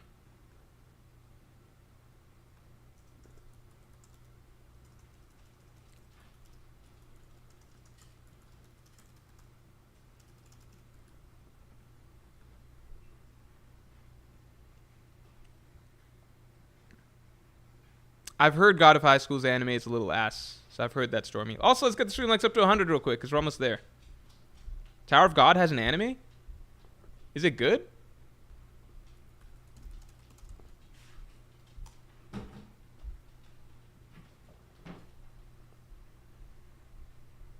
Is the anime not that good?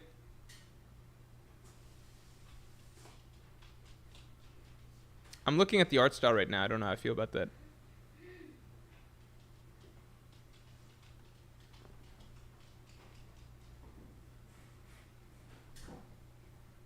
Season 2 is ass.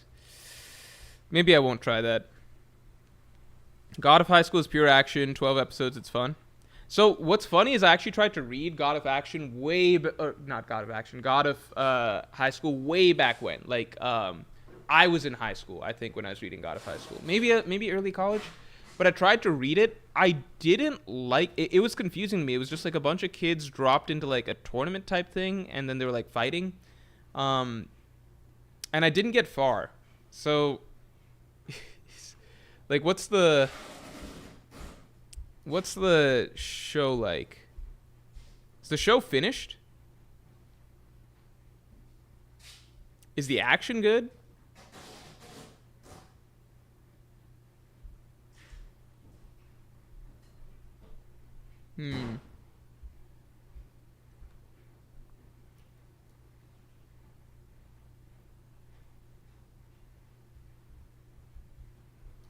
So I'm reading some things about God of High School anime. I had a friend in high. Okay, so you know what's funny? I sometimes forget this because like lots of times I felt growing up like I didn't have any friends that I could talk anime with, but I did it partly because anime wasn't cool to talk about back then. But I did have one friend of mine. I forgot about him. I did have one friend of mine. This was what was frustrating. He read manga and stuff like that. I don't think he watched the anime, but he read manga and stuff like that. But he kept it very on the down low. So it was like, I forget. I brought up One Piece once or something. Like I think he brought up very subtly later on that he also read. So then I would prod him and like find out more about the stuff that he read. So then we did get to talk about manga somewhat in high school, but it was very frustrating because he had the worst manga opinions of all time, and I think he disliked pretty much all the he disliked all the manga that I liked, and he really hyped up this series called Noblesse, which I think that was the first manhwa that I ever tried. So I had tried a manhwa before. This, I don't know, maybe Noblesse gets really good, but he just kept, I would talk to him about One Piece, and he was like fucking caught up. Like he was caught up on One Piece. He was current on One Piece. He just didn't care for it that much. And this was post Marine Ford War and everything like that. So this must have been end of high school that we were having these discussions. And I was big on One Piece, all of that. Like I think he just didn't think it was that good, or he thought it was fine. And there's some other series or whatever as well that we both read. I think we both read Attack on Titan. I think both read Naruto and stuff. Like there were some series we could talk about, but he'd just be like, okay, all those are bad. The only series that he would really, for some reason, he read all these manga, but he'd just be like, they're all bad. The only series that was really good, according to him, was Noblesse. And then I fucking tried Noblesse because I got sick of like listening to him to just say like, oh, it's better. Don't read manga, just read this thing. I didn't understand what a manhwa was at that point in time, but I just understood that this seems different. I tried Noblesse a little bit. Maybe it gets really good. I thought this shit was beyond boring. Like this was the fucking most boring shit I'd ever read. And I only powered through to try and find out what was good. It covers shit like vampires and Frankenstein and like horror monsters, I think, from what I remember. I just thought it was terrible.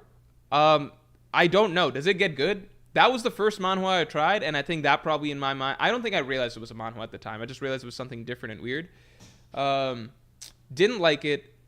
I think later on I tried God of High School. Couldn't get into it at all because there was no sort of flow to, I couldn't make out any sort of story. It was just shit happening. Like, characters are all in this setting, and then they start fighting, and then you're introduced to this character, but that's not important because then this character's fighting over here, and then that I couldn't get any sense of flow or attached to anything in that. So I think Noblesse was too slow. Just nothing happened, nothing interesting, no interesting character, whatever. And then God of High School was just too random and erratic, and I couldn't latch on to anything. So I think those were my first two experiences of manhwa, but I don't think I knew they were manhwa at the time. I just viewed them as weirder manga.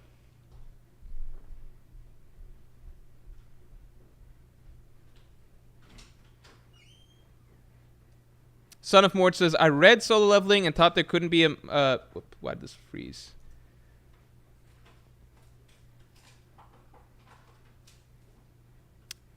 I read Solo Leveling and thought there wouldn't be a manhwa that could top it. Then I read Omniscient Reader, and I'm confident it's better. Okay, I'm looking forward to it then.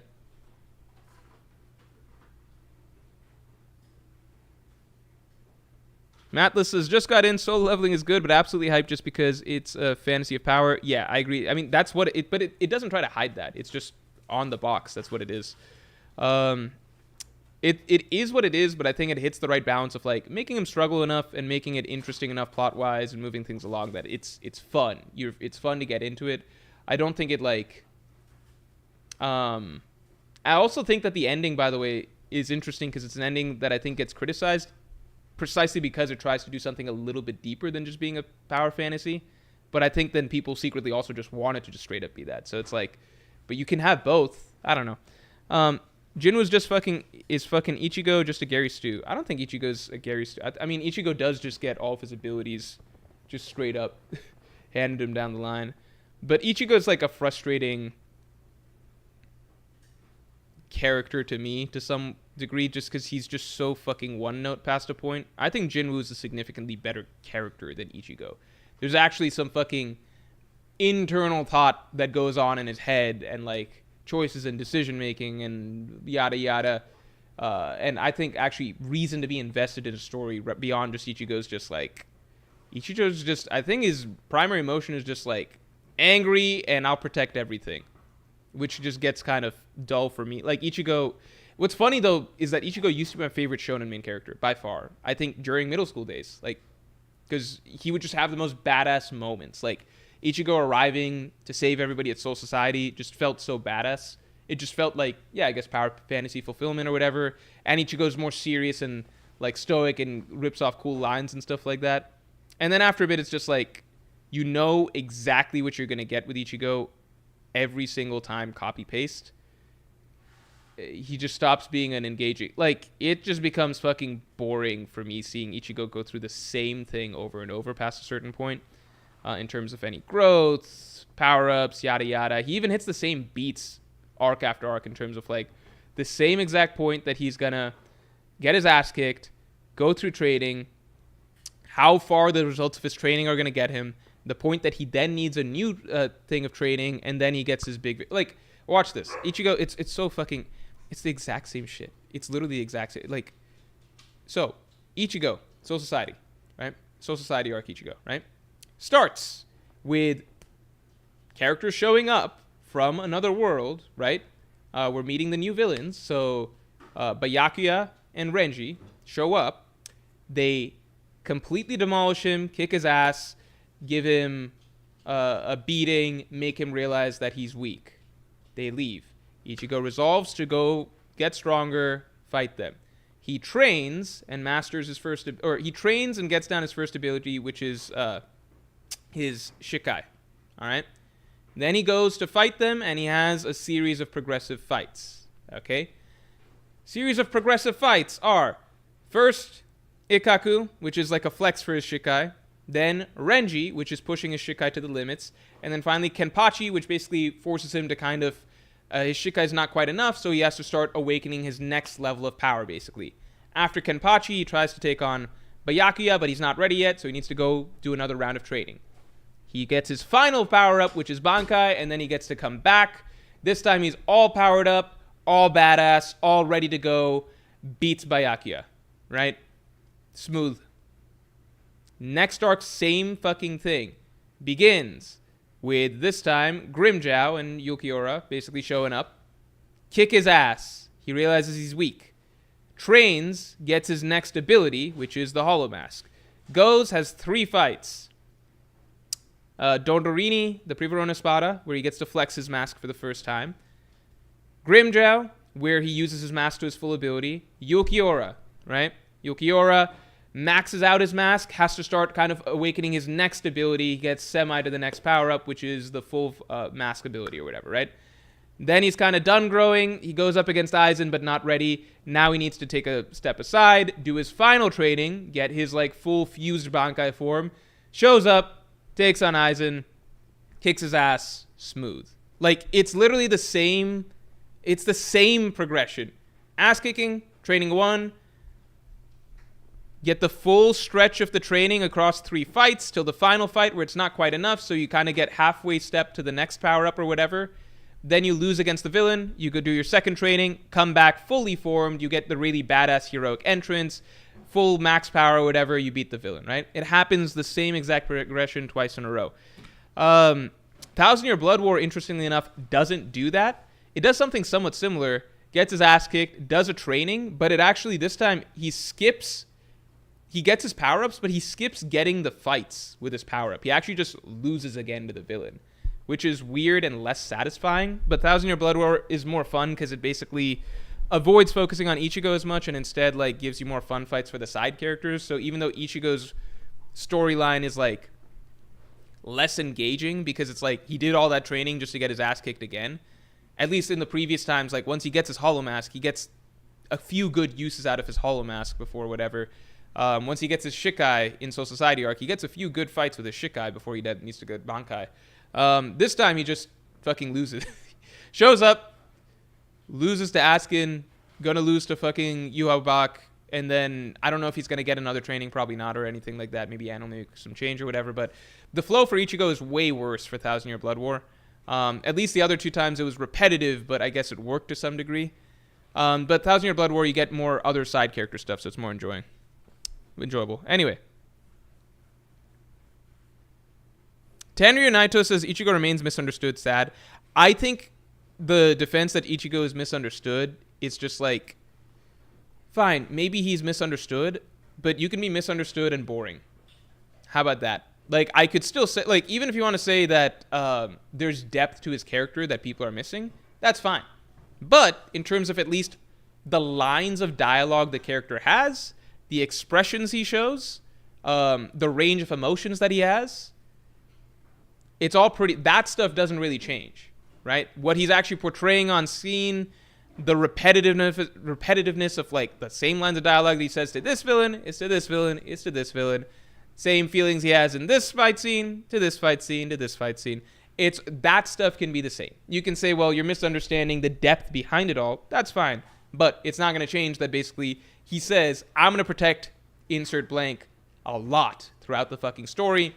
And he has basically the same reaction, same range of emotions towards a lot of villains and pretty much a lot of different scenarios, same exact reactions. Say, like, he cycles through about 5 different emotions and 5 different expressions and 5 different lines of dialogue. That's all true, right? You can say you're missing out on all the depth behind it. That's fine, but I'm just saying what we actually are shown on page is a lot of the same shit that gets old, at least to me, after a little bit. That's not really the case with Sung Jin-woo, at the very least, who's not, like, the deepest protagonist ever, but there is a lot more fucking internal shit that's going on there, and a lot wider range of emotions and thoughts and different feelings and choices that he goes through. Anyway. Stormy says, did Morj ever give his thoughts on Frieren? Frieren is really enjoyable. Frieren's really enjoyable. I think I dropped off of it, I think, partway through. I don't know how far through. It was after the fight with that executioner girl. Because I think that was really lame. I thought that was like one of the lamest build-ups to a very anticlimactic fight. It was one of the lamest, like,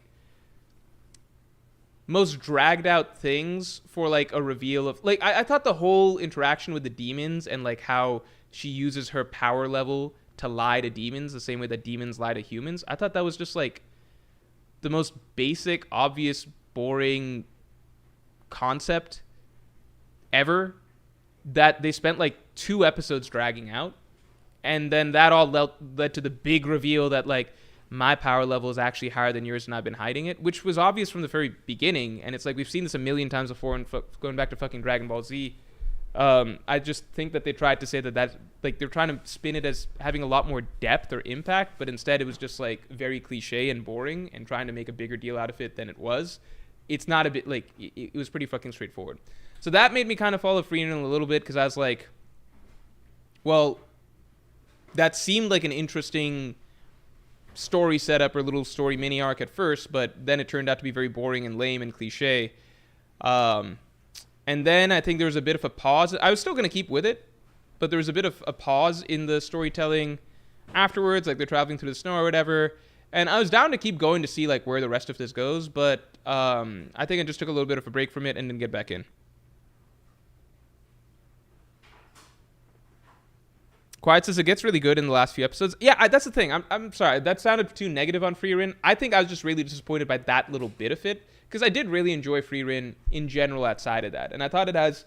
I think Frieren is like a very quietly beautiful type series to follow. Like even if it's not doing anything crazy in an episode, like writing-wise or whatever, it's often just nice to see the characters interact.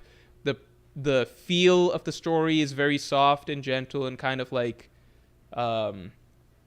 wistful in a sense. It has an interesting feel.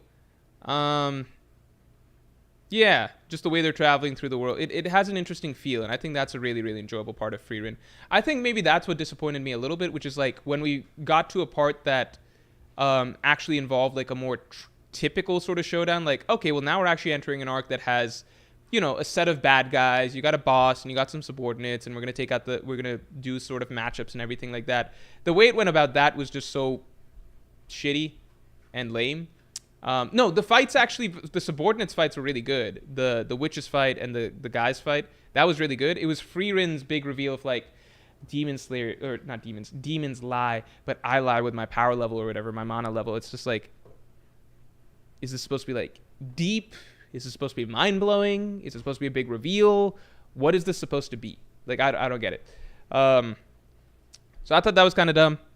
But everything else I've enjoyed in Frieren quite a bit. So, yeah.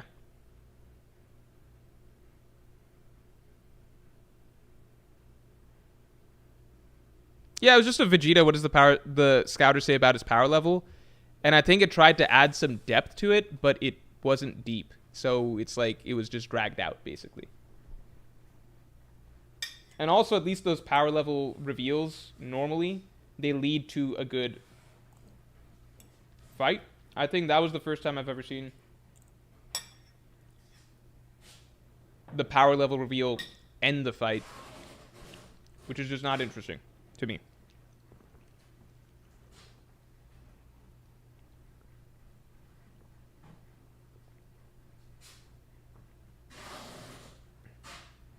Montauk says, what's your take on the demon debate? What demon debate?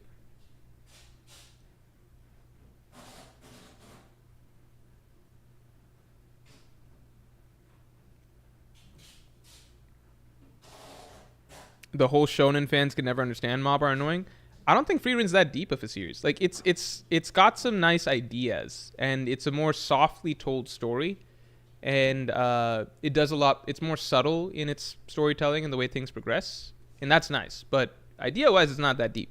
At least so far where I'm at. Maybe it gets deeper. So I should wait. I should get back into it and see the. I think it's an interesting concept, and again, I think it approaches storytelling in a more subtle, sophisticated way than most anime.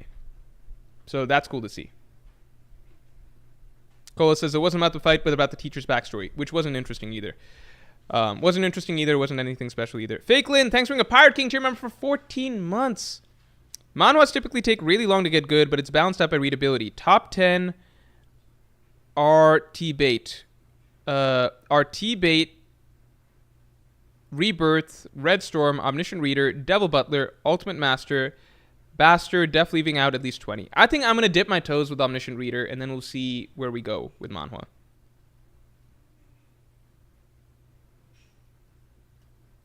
Stormy says it's a thoughtful story. I wouldn't say it's overly deep. That's where I feel about it now. I thought it was good. I think the aura thing really disappointed me because I was like, it didn't feel like... It didn't even feel like Frieren to me. Like, it didn't... It felt like, okay, this is what happens when Frieren tries to be a shonen, and it was kind of lame. And then... I think I was down to keep going because I still enjoyed the story. I still think Frieren's a very good anime, by the way. Like, I don't want to say that. I think it's a very good anime. I think I'm just picking at the part that I didn't like, and I haven't seen the end of the season either. So maybe I'd really enjoy parts from the end of the season. So I might just try and get back into it and keep watching. It is a very relaxing series to watch as well.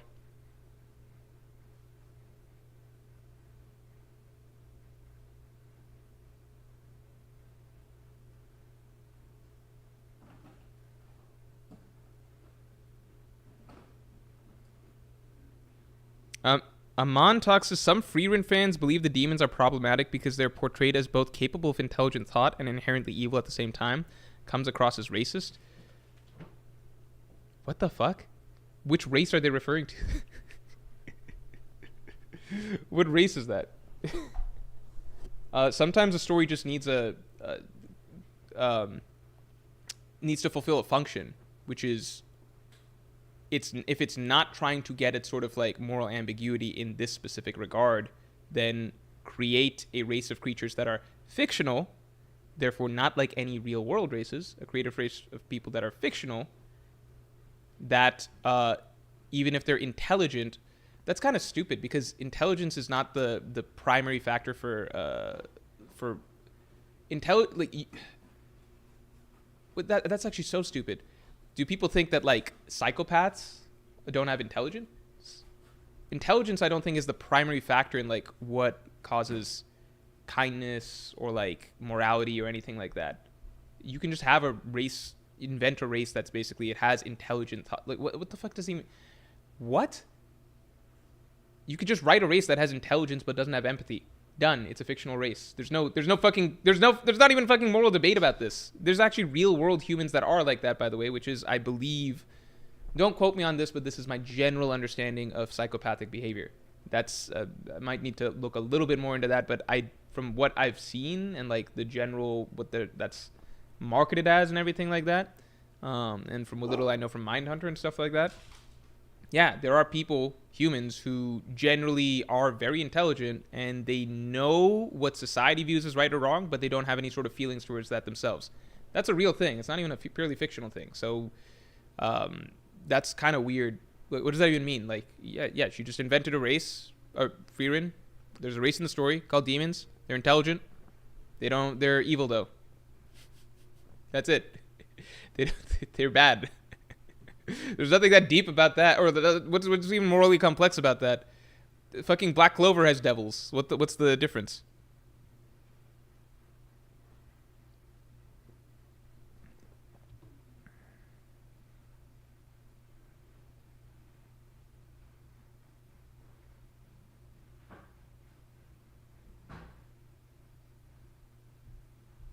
Oh, Jordan Vance's Morj. I don't know if you ever talked about it, but what were your thoughts on Daima? Did you enjoy it as Toriyama's last work, etc.? So was Daima written by Toriyama? And if so, does it replace Super? Stormy says, well, psychopaths also aren't inherently evil. Okay, sure, but then just imagine a race that is. I don't know. It's just fiction. Like, it's just fiction. Sometimes you just need to create a concept, right? Create a race that's evil. Done. If the fights are good in Daima, I'd watch Daima. I've seen clips that went around on Twitter and stuff like that a little bit.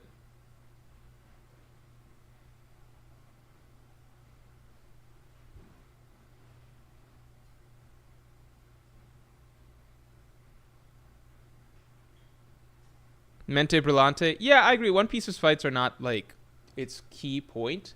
But I will always say this. One Piece is the best at... It is the best at promoting fights. Like, One Piece... Oda is the best fight promoter in the history of fiction. Because of the amount of build-up and all of that to his most important characters. Like, we have gone so... There's no other series I can think of that you're like 1,100 chapters in, and then Oda dropped that spread of all those major characters or whatever... And it's like, holy shit, we're 1,100 chapters in. We still haven't seen, like, the majority of characters in this spread, the most hyped up characters in the story, fight seriously at all. And that's why it's so exciting that, like Garp versus Aokiji is the perfect example.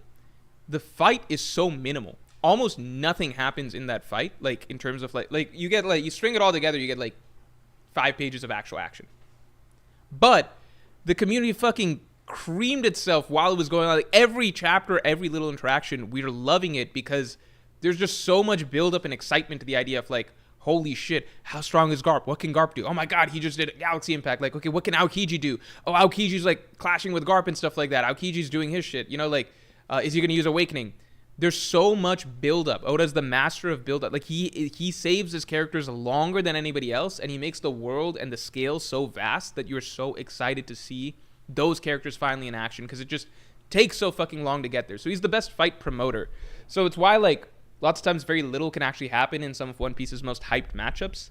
But we're just happy to see it. We're just happy to see, like, this is the only story. I remember still from Marineford. Marineford was so exciting. And it's literally, like, people were scaling so hard and, like, so many long think pieces off of, like, the smallest interactions. It was like, okay, so Marco blocked a Kainu for this moment, like this panel. Or, like, Marco kicked Kizaru. Marco versus Kizaru to date was, like, one of the most hyped moments in all of One Piece. It lasts, like, a page and a half. But for us, it's just, like, something to laugh, like, it fed families for generations when it happened, because it was just like, oh my god, a fucking phoenix fruit. This is Whitebeard's first mate. How strong is this guy? He's clashing with Kizaru, who we thought is invincible and whatever. Like, I don't know. Yeah, Oda's just the best fight promoter of all time. He doesn't actually need to do the best fights. Andrew says, if I had to buy pay-per-view for One Piece fights, I'd be demanding refunds more often than not, lol. That's also possibly true to some degree, but, like, I don't know. I think it's just complicated. Like, I feel like they deliver enough usually. I don't know. Like, I'm not going to rely on Oda to do, like, a very long and complicated fight. I think he's good at doing emotional fights often. But at the end of the day, I would just be, like, just seeing some interactions between top tiers just makes me happy. It just works. JW Pieces, Marco's fruit reveal is so fire in the anime. Yeah, I mean, it's fire in the manga, too. It was really cool to read.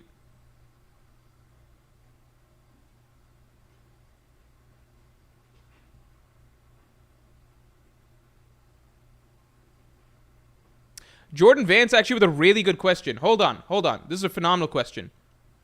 Because you guys don't know about this even. Morj, what do you think of YouTube's new ad system, where now some videos can have 10 ads play in their videos, and the creators don't really get a say in how they're placed, really? I'm surprised you know about that. Okay, so this is a new thing that's coming out. It's called automatic ad slots. It's actually, I think it's always, or no, it's been a thing, I think, for some time, but it was always optional. So, like, before this, for the longest time, you manually pick where your ad slots go. So you kind of get to judge and see, like, the flow of the video. Where does it make sense to have an ad slot? Then YouTube introduced automatic ad slots, so, like, it will just decide for you. And now it's starting to say that, like, it's gonna stop letting you do manual ad slots and do automatic ad slots. You guys could say whatever you like about ads, whatever. Like, if you think there's too many ads in my videos, whatever. Okay? All I can say is this. YouTube's automatic ads, it wants to fill the videos with way more ads, I promise you, than I manually would put in those videos, okay? And YouTube is telling us, it started to, like, the signs started popping up, like, so the way YouTube, this is what always frustrates me. The way YouTube rolls out things, it's very crafty. There's nothing that you can really do as a creator, but it knows how to not, it knows how to do it slowly. So, like, first, it's manual ad slots. So we, the creator, get to decide when we put ads, how often we put ads, right? We don't want to put in too many ads, by the way, because we want people to keep watching the video. There's, like, you want people, it hurts you as a content creator if people don't want to watch your videos because they have too many ads, okay? So everybody, I don't know everybody's balance, but everyone's got a balance, okay? So manual ads were the first thing. Then YouTube started putting this thing up, which is like, it's an option. It's like, you can turn on automatic ads if you want to, and YouTube will automatically pick where to put ads. I don't do that because I don't trust it, and the times that I've clicked it, it feels like it does a lot of ads and at weird points, in my opinion. Like, it'll be like 1 minute into the video, YouTube says put an ad, and then it'll say, like, a minute later, put another ad, and then, like, 7 minutes later, put another ad. Like, it doesn't make sense to me how it's doing it. It doesn't seem good or logical, and it seems usually like too many ads and too early. I usually don't want ads super early on because you want people to actually watch some of the video and get hooked and be interested, okay? So I never trusted automatic ad slots early on. Then Recently, I think in the last few months, a thing started popping up that started to say some of your manual ads, if you pick manual ads, they might not they might not play, so we suggest that you do automatic ads instead. So it's like, okay, I'm gonna ignore that for now. And then finally, recently, it started telling me, I think like in May, YouTube is, or something soon, YouTube is gonna stop giving the option to do manual ads at all, and it's just gonna be automatic ad slots. So YouTube does it slowly. It's like first, it's like, hey, here's this thing that's optional. It's like, well, I'm ignoring that. Then it'll say, here's this thing that's optional, and if you keep doing it your way manually, we might just not play your ads. It's like, okay, well, I'm still going to keep doing it my way. And then it tells us, hey, you don't have the option anymore, so we are just going to push this other thing because, trust us, it's better for you. I don't know if it's fucking better for I don't think it's good for viewership. I don't think people want ads that frequently.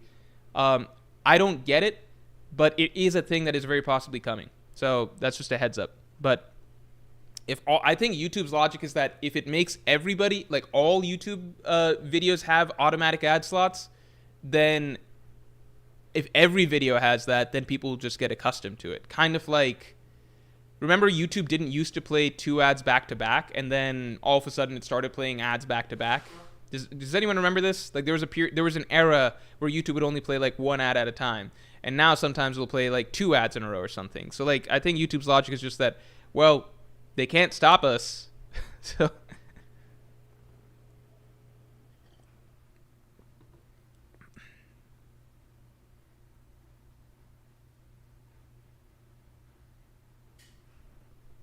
Jordan Van says it's just a blatant push to get people to sign up for premium. Oh, interesting.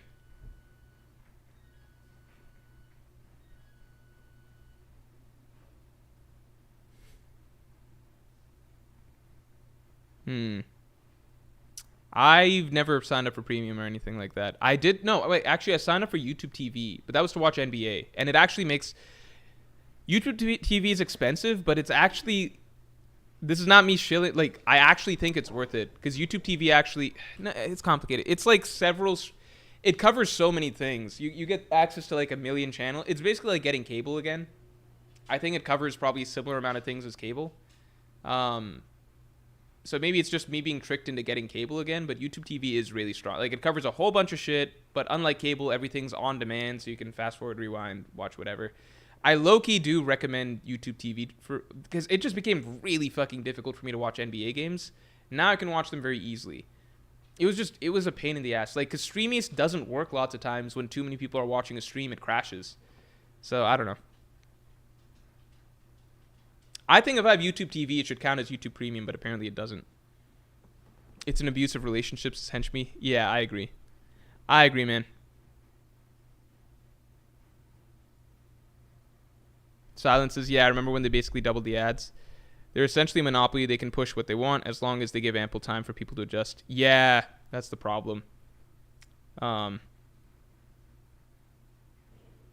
JWP with a great point. Every time YouTube stops AdBlock fixes it to work again in like a day, lol. Yeah, I've always appreciated that. All right, everybody. We are probably going to call stream in the next 5 minutes. Next few minutes. YouTube is a drug dealer and it has like 80% of the supply. It has pretty much all of it. I don't watch videos anywhere else. I mean, I know there's TikTok has the shorts and everything like that, but it's a different type of content. And I guess Instagram has Reels, but it's just a different type of content. YouTube is where you go to actually watch videos, you know?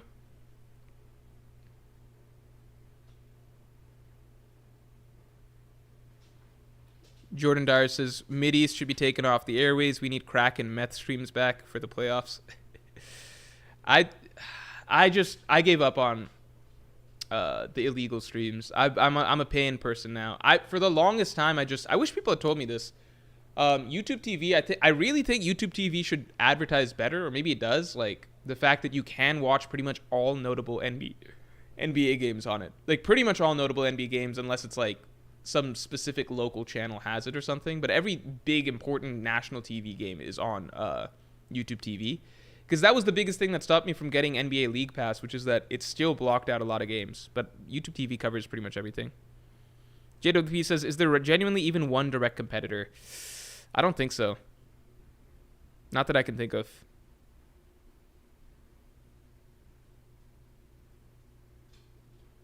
Wait, is Hunter x Hunter coming back? No, Hunter x Hunter is not coming back. YouTube TV is already big and growing. I guess I don't hear people talk about it that much. Hey, wait, can somebody tell me before we close stream, does the anime, I have two questions about God of High School anime. One, does it have good action? Even if the show is bad, does it have good action? And two, does it come to a solid close? Or is there like more seasons or something like that?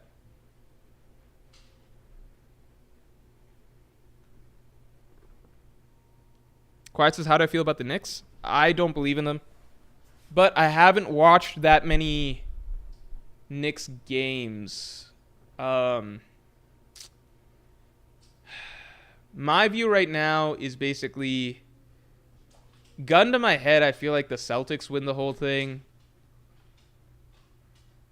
Thunder have a shot. Cavs have a shot. And then, like, Thunder have a good shot. I think Celtics and Thunder have, like, a strong shot. And then Cavs, I guess, have a strong shot. And then I guess it's, like, Nuggets, Lakers. I might be by. I think Warriors are in there, but I might just be less familiar with some of the other West teams. I don't think I can imagine the Knicks winning the championship. I view it as basically like Celtics are like the clear favorites in my mind. I think Thunder and Cavs could make the breakthrough. And then the Nuggets, Lakers, and Warriors, they're just led by like the best players that could just, or like the best players that have won championships. Like they're very experienced seasoned winners and everything like that, that could just, through experience, help get it done. I am slowly reconciling my... by the way, this is, again, I truly, sincerely believe that the NBA's viewership problem that it's been having is just because the teams that are the best teams are teams that nobody fucking likes. That's it. There's nothing complicated about it. There's no secret. The NBA is popular when people like the fucking players. Like the people's favorite teams and shit are winning. That's it. Like, that's there's nothing more... Michael Jordan was the most popular player by far, most popular NBA player of all time by far. And so the 90s were fucking killing it. You think the 90s were popular because of like the Charles Barkley Suns or like the fucking Patrick Ewing Knicks? Like those were teams that existed, but they were popular. The 90s basketball was so popular because everybody was tuning in to see fucking Michael Jordan fucking kill it all the time with the Bulls, right? NBA had a bit of a drop-off in popularity after Michael Jordan retired because you want to see the best player fucking dominate and be a player that's fun and exciting, right? Kobe's era, I think there was more the NBA popularity ticked up in when Kobe's Lakers were doing well later in the 2000s. And then obviously the time that the NBA was most recently popular, like was hitting its highs, was when fucking LeBron James and Steph Curry were going at it in the finals every year for like 4 straight years. That was the last time the NBA was at its like real peak of popularity. Because chances are, if you're an NBA fan, your favorite player is either LeBron James or Steph Curry, or maybe it's fucking Kevin Durant, in which case you also get to watch the finals, right? Like, there's not that many, like, I guess there were some Russell Westbrook's my favorite player people, not that many James Harden's my favorite player people, but, like, your favorite player is probably one of those fucking in the finals every year. Like, your favorite player is either, like, LeBron going hero mode solo, doing his thing in Cleveland, or it's fucking Steph Curry and the Warriors who are doing this, like, all-star tour with, like, this all-time great best team of all time. That's exciting to watch, right? Nowadays, I also think that, like, the popularity discussion or whatever, like, you look at the early 2000s, or 2020s, right? Like, LeBron was still, he still won a championship in 2020. You still had, like, the Warriors winning in 2022. I think people still, like Giannis and stuff like that. Like, the moment that the popularity discussion... Like, when did the viewership discussion really become a thing in the NBA? The last 2 years. Why? Because the last 2 years is the first time that pretty much all the super popular players, like LeBron, Steph, KD, old popular players, they're going down. But then at the same time, the newer popular players... Like, Giannis is a popular player. Like, he gets a shit ton of all-star votes. So does, like, Nikola Jokic and stuff like that. Like, they haven't been good the last 2 years either, right? These last 2 years, what's been happening is teams that people don't like are slowly becoming the best teams in the NBA. The Celtics, the Thunder. Who gives a shit about... I don't think the Cavs are even disliked, but no one fucking gives a shit about the Cavs. People don't like SGA. People really don't like Jason Tatum. Nobody even cares about the Cavs, right? Like, the best... Like, people are not interested in tuning in to watch their favorite players not be good and their favorite teams not be good. People are not interested in watching, like, tuning in when, like... I've seen this in other sports and other competitions. Tennis. People love tuning into tennis when, like, Federer and Nadal were, like, part of the big four with Djokovic and Murray.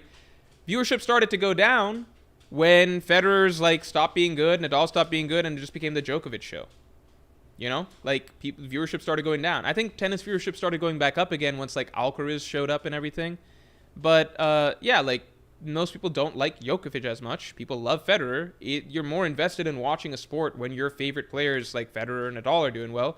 You're less interested when it's like, okay, well, probably that guy Djokovic, who I don't really care for that much, is going to win. Melee. Bad viewership when Hungrybox is winning. Good viewership when Mango's winning. It's not complicated, right? That's it. Like, NBA has the viewership issue for the last 2 years has literally just been like people have slowly come to accept the reality that, like, the best teams that are most likely going to win the championship are going to be a fucking Jason Tatum-led team with the Celtics, or, like, maybe Shai Gilgeous-Alexander, who, out of the entire new generation, it's funny. I think out of the entire new generation that's coming up, the players that people tend to like and tend to be popular, Luka, Anthony Edwards, Wembanyama, those are not players that are going to be winning. Well, Luka could win this year. Anthony Edwards could win this year, but it's just harder. It's not as likely as fucking Tatum or SGA, who are players that people don't like in the newer generation. So that's just it. Celtics, Thunder, Cavs, there's the problem right there. They're the three odds-on favorites for winning the NBA title. Nobody fucking wants to watch, like, 30 games of playoffs to get to them being the ones winning the title. It just feels like a poor investment of your time. You know what I'm saying? That's also why people were so fucking excited when the Lakers got... Luka, and that really infused a lot of enthusiasm because it's combining two players that people really, really like as is with the most popular NBA franchise, and then you got a team that a lot of people are really rooting for, you know? It's also why people got really excited when the Warriors started being good again recently, you know? It's also why a lot of people hope that the Nuggets can pull through because even if Jokic isn't the most popular player, people would the vast majority of basketball fans, I think, would much prefer the Nuggets winning than the Celtics or the Thunder if it really came down to that.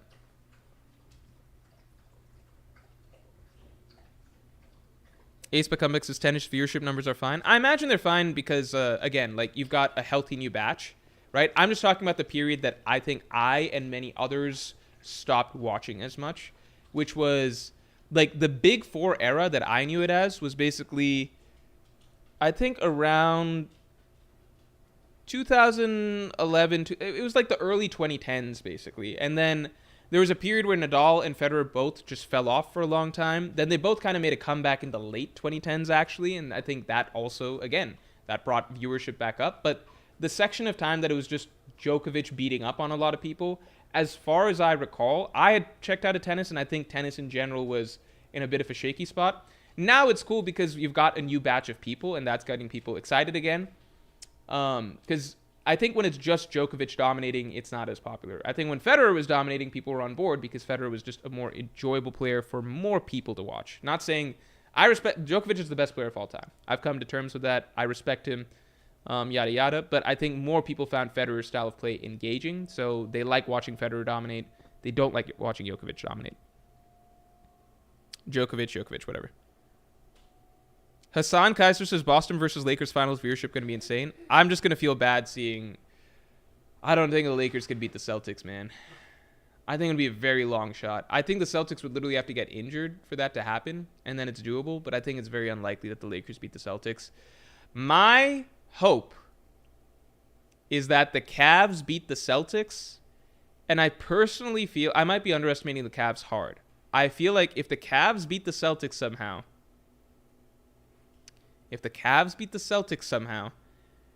then I feel like...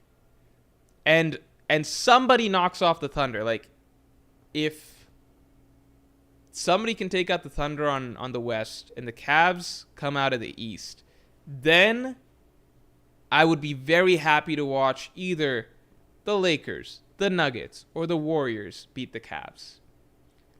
I don't believe in any of those three teams beating the Celtics. I think it's doable. It's everything's doable, right? Like the fucking Dallas Mavs in 2011 beat the Miami Heat, right? Everything's doable. I just don't believe it will happen. Luke and LeBron firepower. I think you're forgetting who these two players are. It's not that. It's just that, like, they're not... I watched them in the game against the Celtics recently, and, like, the reality is that it's just very dependent on both of them. They both just need to play... Like, with the Celtics, it's just always guaranteed what's going to happen. Like, their offense is guaranteed. The other problem is that with the Lakers, the Celtics have the personnel to actually defend Luka, LeBron, and Austin Reeves well. That's the other big problem. Jaylen Brown is one of the best Luka defenders in the league. There's not a great option for defending LeBron, but LeBron also can only do so much for so long. Luka's still going to get his... Like, Luka can still get his numbers and everything against Jaylen Brown. It's just, it's not easy, you know? And then Austin Reeves, I think him being the third guy, he can be shut down by the Celtics. I watched it happen. Dan N says they don't have a real starting center. Yeah, I mean, they've been working well with, like, switching everything and everything like that. Like, they've still got a lot of big players that can kind of make up for not having a center.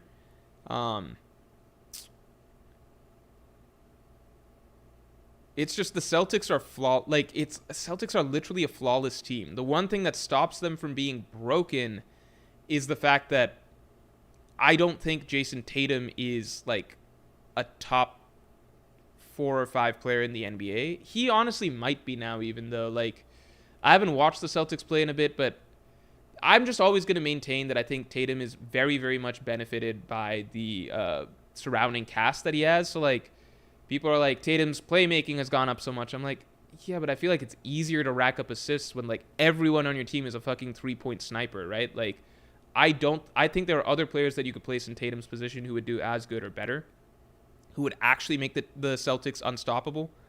But, yeah, honestly, like, Tatum's just a hard player for me to evaluate. His situation's just too good. His situation's just really, really good. And it's kind of like, he gets to always play with a big buffer where if he's not playing good, his team's going to win anyway. And so he gets a lot of luxury to play really well. So, I don't know. I think he's just a really hard player for me to evaluate. Yeah, that's all I got to say. Hoop says, I don't want the Lakers to win, to be honest. That's fair. I mean, not everyone's like a LeBron or Luka or Lakers fan or whatever. That's obviously understandable. But I really just don't want the Celtics or the Thunder to win. I would rather the Cavs win.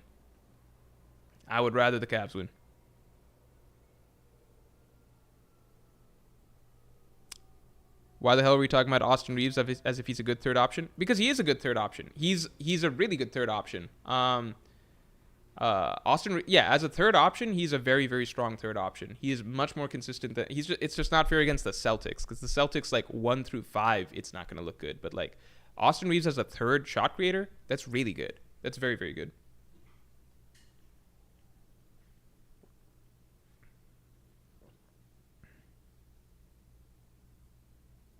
Hoop says, I'm also a Mavs fan. Then didn't you just switch over to being a Lakers fan? I feel like all Mavs fans must have migrated to being Lakers. I don't know how you can remain a Mavs fan at this point. Silence says Bucks need to step up. I thought Damian Lillard is injured, or something came up.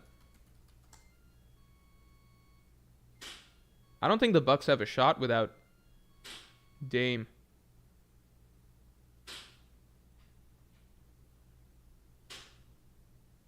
I think Giannis has almost become underrated at this point. But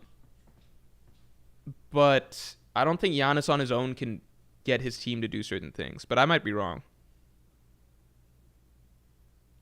Dane Armstrong says, Morj, do you have Slippy? I'd play you in Melee if you're down. I haven't played Melee in, I want to say, 2.5 years. I do have a Slippy. I haven't touched it in God knows how long. I don't have it set up. My whole laptop got rebooted sometime back, and I never reinstalled Slippy. I haven't played Melee in a long time. Melee tends to, when I play Melee, it tends to eat into my productivity pretty bad. So I've tried not doing that. I'll probably get back into it at some point. He's a good player, don't get me wrong, but not good enough to be a championship team's third option, in my opinion. I think sometimes we judge championship teams by how do I say?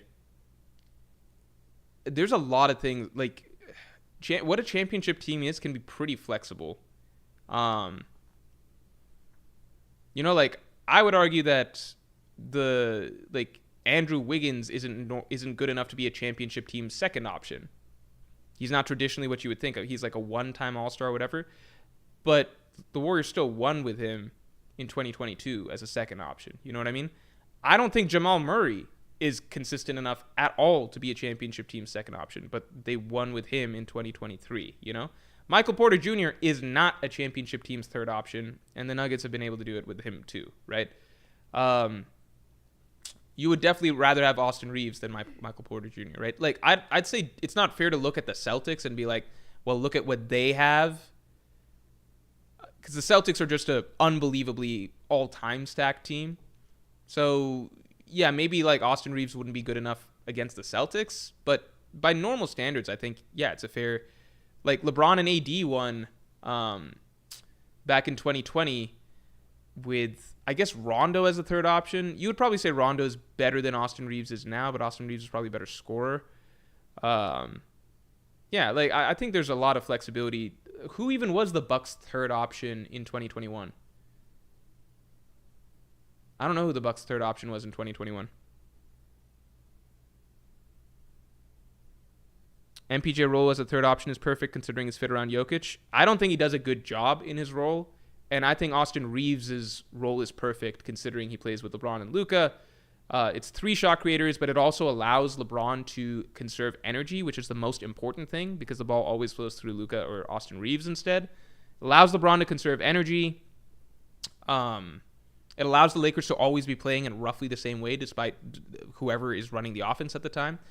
And it allows LeBron to play more defense. Danon says Drew, I think. Was Drew their third? Yeah, I guess Drew was their third guy. That's fair. I think Austin Reeves is... I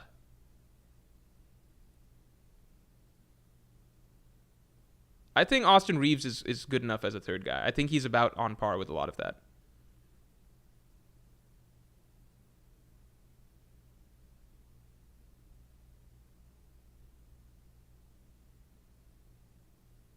Am I following Hunter x Hunter? Does Hunter x Hunter have new chapters coming out? There's no way.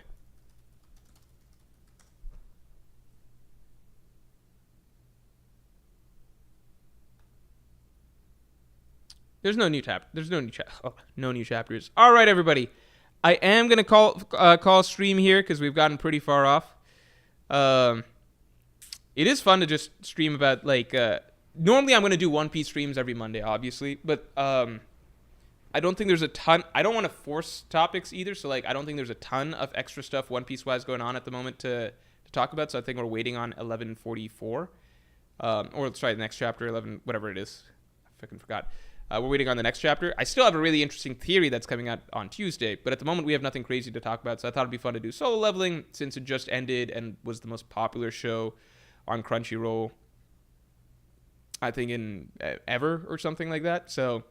Fun to talk about that. Also fun to... I'm happy I get to talk about basketball at the end of a stream without people telling me not to talk about basketball, because that happens lots of times when it's a One Piece specific stream.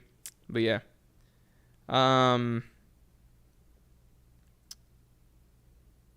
Yeah. All right, everybody.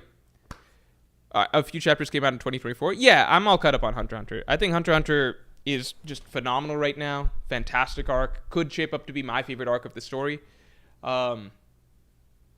Yeah, I think Hunter x Hunter is just on an amazing run right now. I hope Togashi takes as much time as he needs to plan the chapters, but man, I can't wait for him to come back to releasing weekly and everything. All right, everybody. With that, I will talk to you all later.